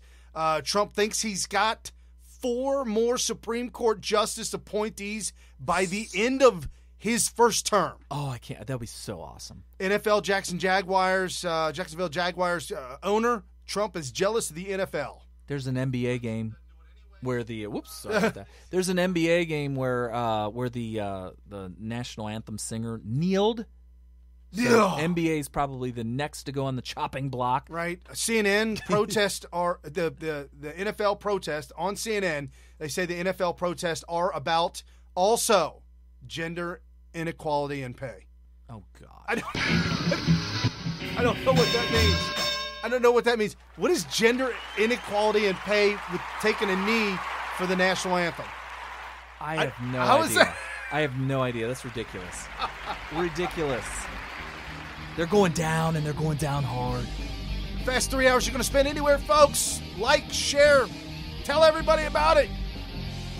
Help us help Trump make America great again. See you guys next Sunday, 5 o'clock Eastern Standard Time.